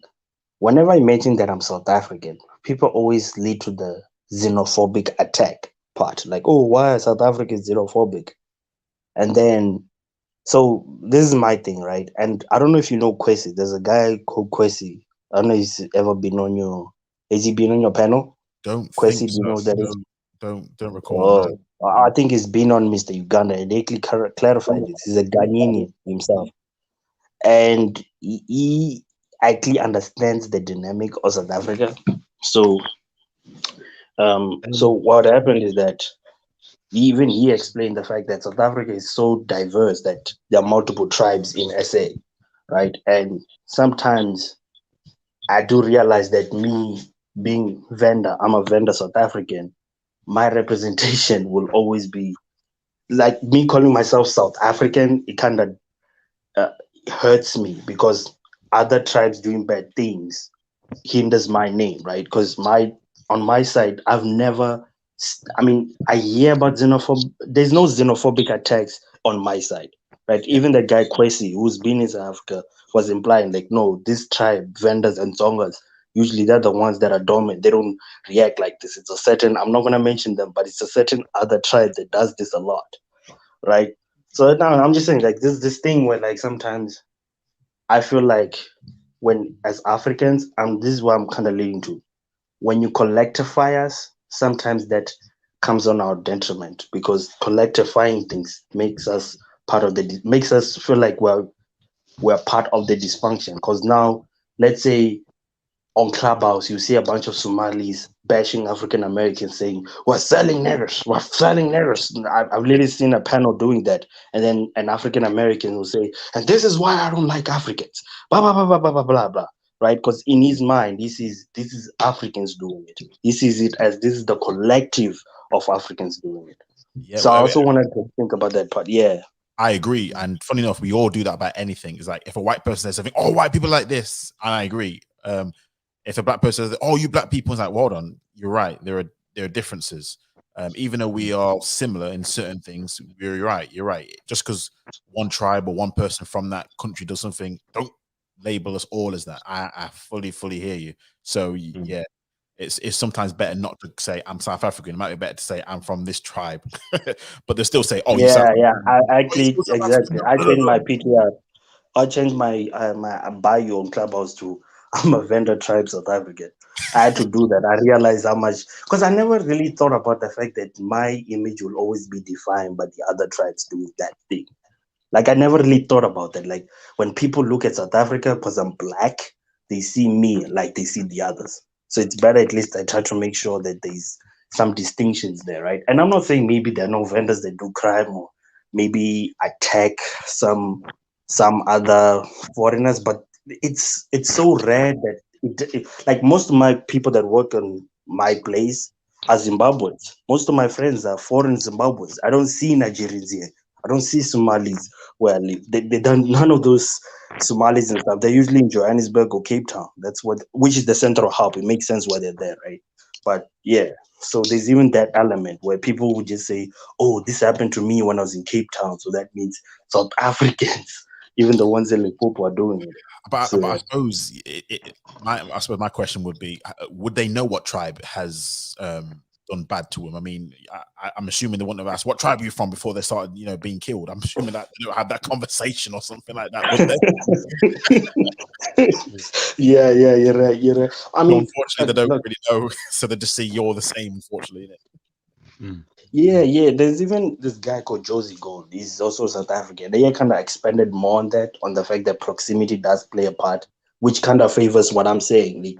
And he's absolutely right that sometimes most of the things what I've noticed with xenophobic attacks in South Africa is that the reason, I mean, there's a guy who was asking Mr. Uganda. Of course, you know Mr. Uganda. He was asking why is it that they don't attack whites, right?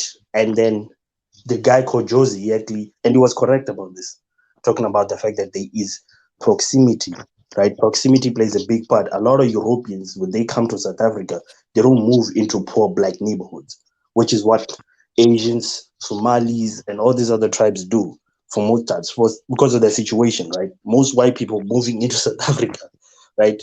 And even my image of it, I don't see a French white person moving into a poor black neighborhood. He's gonna probably move into next to where I work in Mainland, in Pretoria, right? Where he's around a bunch of rich, all these middle class white people, right? Where you can walk at night and run and like all of these things that you guys read about South Africa. Like I feel like personally, I've never seen it. And not to say I'm bragging or anything, I think it's because I am a middle class South African and my reality is very different from a lot of other black South Africans. And that's a topic nobody ever talks about. The fact that South Africa, for most part, is a very like can't believe I'm gonna say this. Apartheid never really ended in South Africa. It just became financial. You know what I mean?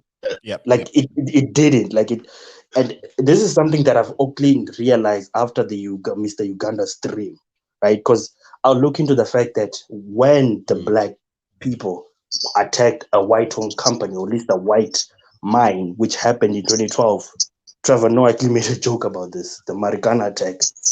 They deployed the police on those miners and killed them all, right? They literally died. These people died. And one of the executives for that mine, guess who it was? No idea. It was our current president, Cyril Ramaphosa. He was actually involved at the massacre of those miners. Like these are things that, and like South Africans know, but we don't want to speak about it because I don't know. It's this thing that we have an image to keep. But shame, it's great shame. Is that what it is? Hello. Yeah. What's up, Duff? Raven. That's good. Another different name as well. I tend to log in. What is it again? What I was saying is with the South African thing, that's quite interesting as well. But what I was saying is that there was different types of colonialism in Africa. I think that the French approached it differently. They really wanted to expand the French culture, French language, French cuisine, French way. That's why you can see in the Franco, but it's just the British were quite different. Like the British were more settler colonialist as well. The Anglo-Saxon people of Anglo-Saxon stock.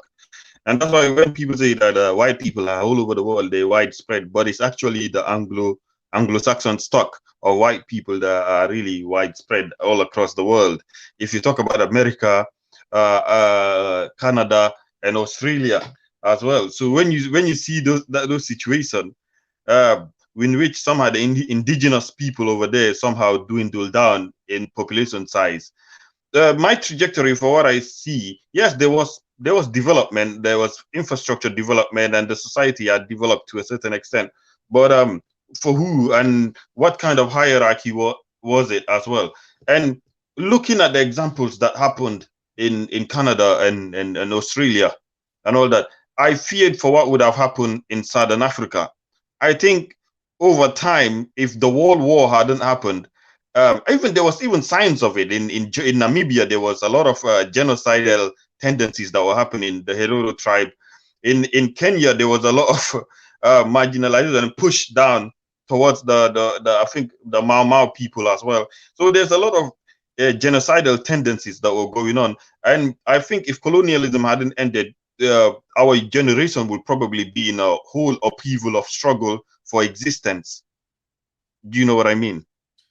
Well, and here's the thing: this is what has been advanced, because over here there's a fight about colonialism is the root of all evil, empire is the root of all evil, and this kind of viewpoint is not really talked about. How there's been a struggle and a fight for into ethnic tribal warfare, and he's gone again. So there's always been that conversation that's not really been talked about over here, but seems to be well known on the continent, that there's been a lot of issues that just doesn't get talked about, which maybe the French and the Brits coming in, and it may have structured certain things. I don't know. So, but I'll let you guys tell me if that's true. Hello. Yeah. Sorry about that. I pressed the wrong button. What did you say before why it matters? Can you repeat that again? Yeah, no. So I was saying, there's a school of thought about how European intervention has helped structure a lot of what's gone in Africa in terms of, again, upheaval, tribal warfare. It's created a better structure. I remember hearing a story about how people fled. I want to say South Africa due to, was it the Zulus? They were very, very, very, very stringent upon their own people, the people that was in charge. So they fled to the British Nigeria because the Brits were treating them a lot better than the Zulus were, and there's other kind of stuff. So I do hear some things which I don't know if it's true, but a lot of, I think if it's called Mfekade. I write it down on the back chat. That's when they started chasing other tribes and stuff. A lot of there's a word called Mchangani, the Shangans, the Shangan tribes. Most of them, I think, they ran to Mozambique with that whole Zulu thing. So Yeah. John No, Smith. by the way, man, I don't wanna make it a. This is the weird thing about SA, right? It's not. So number one, I was talking to you about how apartheid never ended in South Africa; it just became financial. I mean that on all experts, even on tribal things. So one thing you also notice in South Africa is that the rich vendors hang out with rich Zulus, hang out with rich Xhosas. Like the rich people usually hang out together on all fronts, obviously, Yes, right? they do. Yes, they And do. then yeah. So Jacob Zuma, for example, when he had to pay back that some of the money from that house he built, he went to a bunch of rich vendors here to get the loan, right? To a bank that now is closed over some corruption thing. But that's a story for another day. You can look it up, VBS story. But main point is he actually got no, I'm saying think about it. You have a Zulu man, right? Who to get a loan, he had to go ask the tribe that his ancestors were chasing to go kill, right? For a loan. So it's just this weird dynamic thing. And even the even on the Nelson Mandela thing, like a lot of people don't know this. During Nelson Mandela's not tenure, but like in the 1990s, the IFP, which is a predominantly Zulu party, right? It's a big Zulu party. They kind of had a problem with his unification of South Africa because South Africa was kind of divided in a way, right?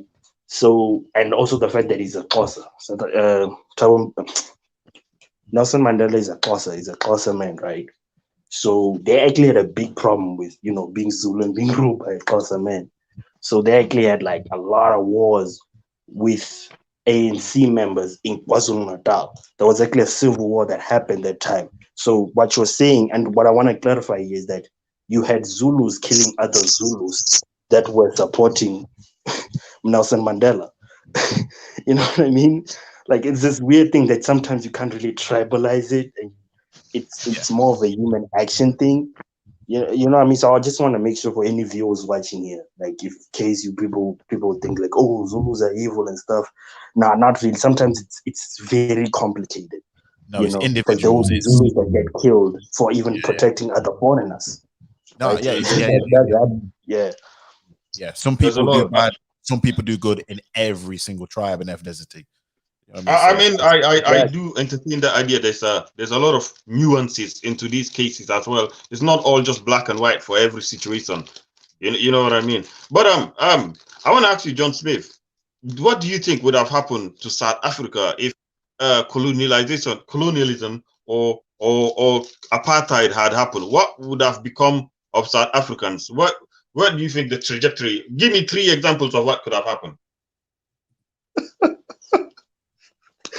Oh man, I feel like you want to answer that. I feel like when people ask me those questions, I feel like there's an answer they want me to give them or something. I mean, there's an answer I want, but I want you to also have a go at your own answer. That's why I say three outcomes. Okay, man, that's a very difficult one to answer, also, right? Because if you even looking at the dynamics of Part 8, right, it's hard to even sustain itself, right? Because even the black population, regardless if it's being subjugated, they're still growing. So it's hard for me to actually believe apartheid wasn't gonna end in a way. Like I feel like let me start by saying that part, right? Like think about what South Africa is. Yes, they may have, all the army and stuff, but they're surrounded by Zimbabwe, Namibia, Botswana, all these African governments. Regardless what happens, these people are gonna get arms from Russia or China and then be paid to destroy or kill every white person in South Africa or something. I genuinely think that. I think what would have happened if that civil thing didn't happen by that time, white people wouldn't be alive today. I think the emotional tension would be too high. I think, you know what I think would happen? I think British people would have probably did what they did in Zimbabwe. They would send their ships to go get English South Africans only, take them out of South Africa and then leave the bulls there to fend for themselves. I think that's what would happen. And there'll be a bloody civil war, just bloody. Even de Klerk said it, the last apartheid government. He said it. South Africa would have looked like Syria. It would have really looked like Syria. It would have been like Rhodesia a little bit in terms of, how the white farmers had to leave and come back and all that kind of other stuff that took place. Oh, you mean after? You mean after? No, it would not. Not really. It would have been like Syria. It would have been just All blood right. and death. Like what? No, because you guys are thinking. You see, Zimbabwe never actually had a war in there. Like, yes, they were expropriating land, but white people left. I heard about only 10 white people died. Like most white people just left Zimbabwe, right? It wasn't really a civil war. South Africa was going to have a civil gun-to-gun war, bruh. You know what I'm saying? So this is a really hard one to answer. Like it was just gonna be blood and suffer. Just no hope, bruh. Just death on death, suffering. Yeah. And that's why I say it would have been a struggle for existence for Southern Africans, and perhaps for those who want to remain adamant. For instance, the Dutch over there as well. And considering that they were the government and they had the weapons of mass genocide as well, that gives another perspective of where it could have went. You understand? And in that era, I don't think there was a lot of people. I mean, I get that, but again, the worst part is they don't have friends, bro. Like a lot of the Bulls do not have as many friends as, I mean, you could say the US, but I think they wouldn't want to be involved as they've shown with their sanctions during the 1980s. What the thing is, if you guys look at the South African border war, look at who was funding it: Russia, China, Cuba, all these people that were funding all this war. You think they're just funding it for fun? They wanted to see blood, bro. Like, you know what I mean? It's just that when you start analyzing the things that they never show you on television, that what was actually funding the civil, who was funding the rebels, right? By that time, obviously, would be the PAC and stuff. Because let me tell you something about South Africa that I feel like a lot of people get wrong. During the negotiation with de Klerk, a lot of parties in South Africa did not want to negotiate with whites, right? They didn't want to have this sit down and let's split power and what. It was the ANC, the one that was willing to sit down with the whites. This is why they went to go sit down together at Codesa. Funny enough, one of the negotiators is actually the current president today, Cyril Ramaphosa. I think he was one of the negotiators that time.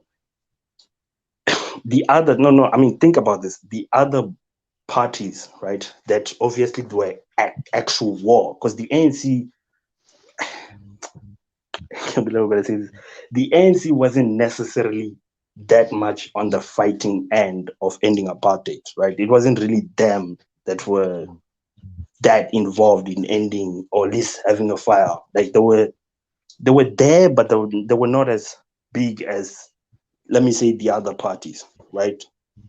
The ANC were just the ones who were willing to negotiate and have a deal with the whites. This is why they were willing to sit down and have a deal with them. Other parties didn't want to ever sit down. The other parties that were influenced by people like Robert Mugabe, right, saw the ANC as the sellouts by that time. You know, like, oh, he's going to sit down with the whites and wah and stuff. I don't know, maybe that kind of influenced the release of Nelson Mandela. Yeah, I mean, there's a story behind that, but yeah, I just want to put more context in what I'm saying. I hear what you're saying. There was a lot of parties involved as well, especially with the Russian side as well. So, I guess I will draw back my extreme view of what You would think happen. what it would look like the future? Why people would have made South Africa look like Singapore now? I was thinking that you guys might have ended up going the way Australia and North America did. No, not even, bro. That thing, if that never happened, but that's a miracle, bro. Like, there's a reason why the UN has a picture of Nelson Mandela. That shit was a miracle, bro. It's a goddamn miracle, man. Right, sorry to cut everyone, but I kind of wanted to end the stream just because I've been almost going for 3 hours, people. But I do appreciate both of you on the panel. It's been a very interesting discussion, which has taken quite a few turns, but it's all been good. So nice. I didn't want the conversation to end, but I wanted to let it go as long as possible. But yeah, I kind of do think it's a good time to wrap up right now. So thank you both for coming on the stream. Thank you to everyone in the chat. Please make sure I've not said this in over an hour, but please make sure if you're listening on the playback, you like, share, subscribe if you are new. And then, yeah, it'll definitely be back in the next one. I don't know. Did anyone want to say anything just before we end up? Was there anything you wanted to say? The one thing I gotta say, kill the fun for 2022. Put it to side. I have 85% work, and the rest is fun as well. And get your licenses, get your certifications. That's what's gonna matter, and that's what's gonna make you valuable in moving on in the future. Get yourself skilled up. I like that. I want to say I put my Clubhouse link on the back chat. You can check it out there if you guys have Clubhouse. Do you want me to put it in the main chat, or I mean, I don't know what you want to do. I mean, because obviously the private chat. No, back chat for now. No, don't put it in the main chat. Okay. Back chat for now. Back chat for now. I will say that I was quite guilty, and like a fly to a moth, I was attracted to that conversation the other day, that dysfunctional conversation that happened over online and as well. And even some of the best of us, sometimes we can get quite probed into responding as well and reacting as well. And it was a mess entirely. And of course, I know some of these people do it for the reactions as well. They do it for the viewers as well. And it was horrible, man. It was the most horrible. Wait, you said you're Gambian, right? Yeah. I just remember, there's a very famous Gambian YouTuber who like to stir things up. I think he was live before. I know that's the one. That's the one why Maas was also referring to it, and that's what I say.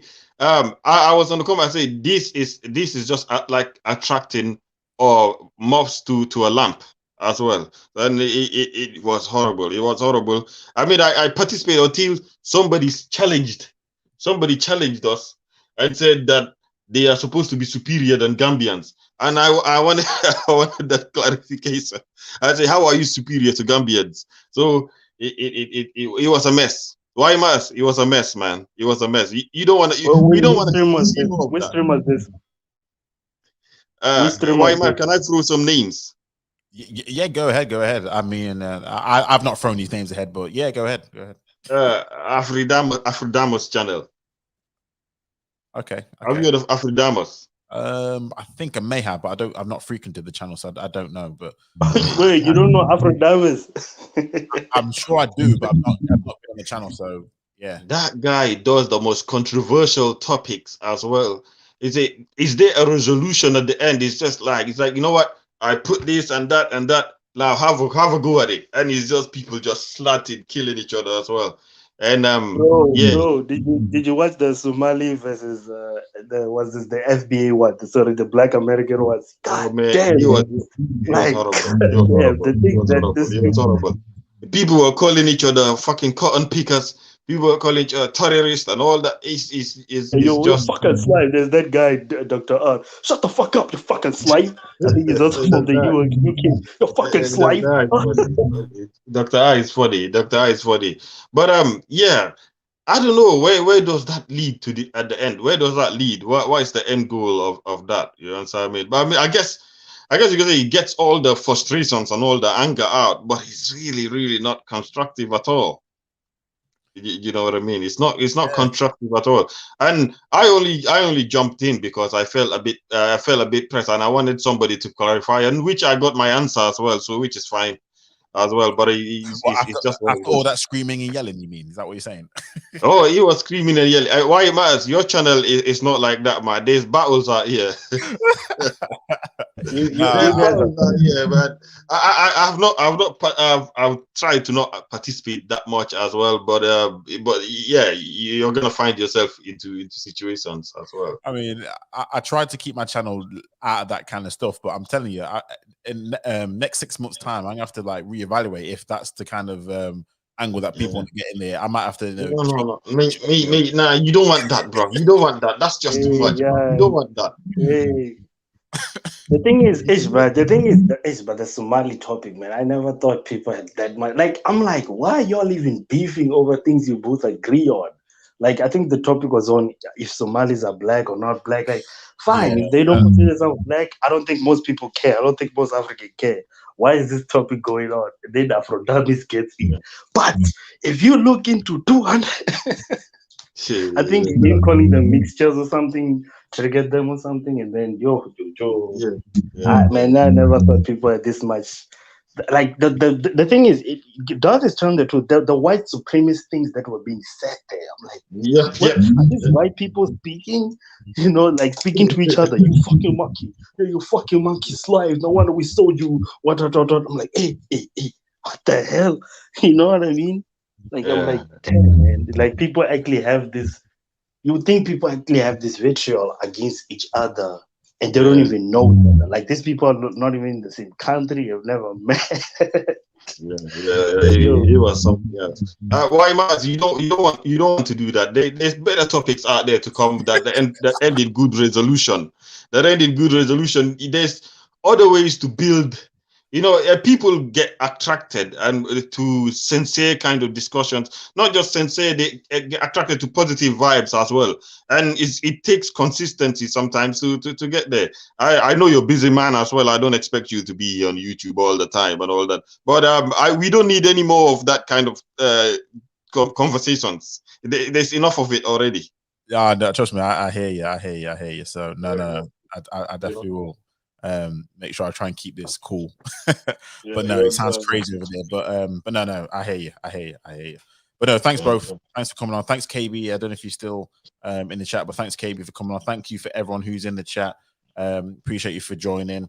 Again, please make sure you like, share the stream, subscribe if you are new. But again, hoping to have another live stream. If it's I might have another live stream tomorrow, depending on how things turn out. But if not, again, you'll see me definitely next week. But if I don't speak to you between now and then, have a good week. And yeah, see you on the next one. Until then, take it easy. Take care. Have a good one. On to the next one.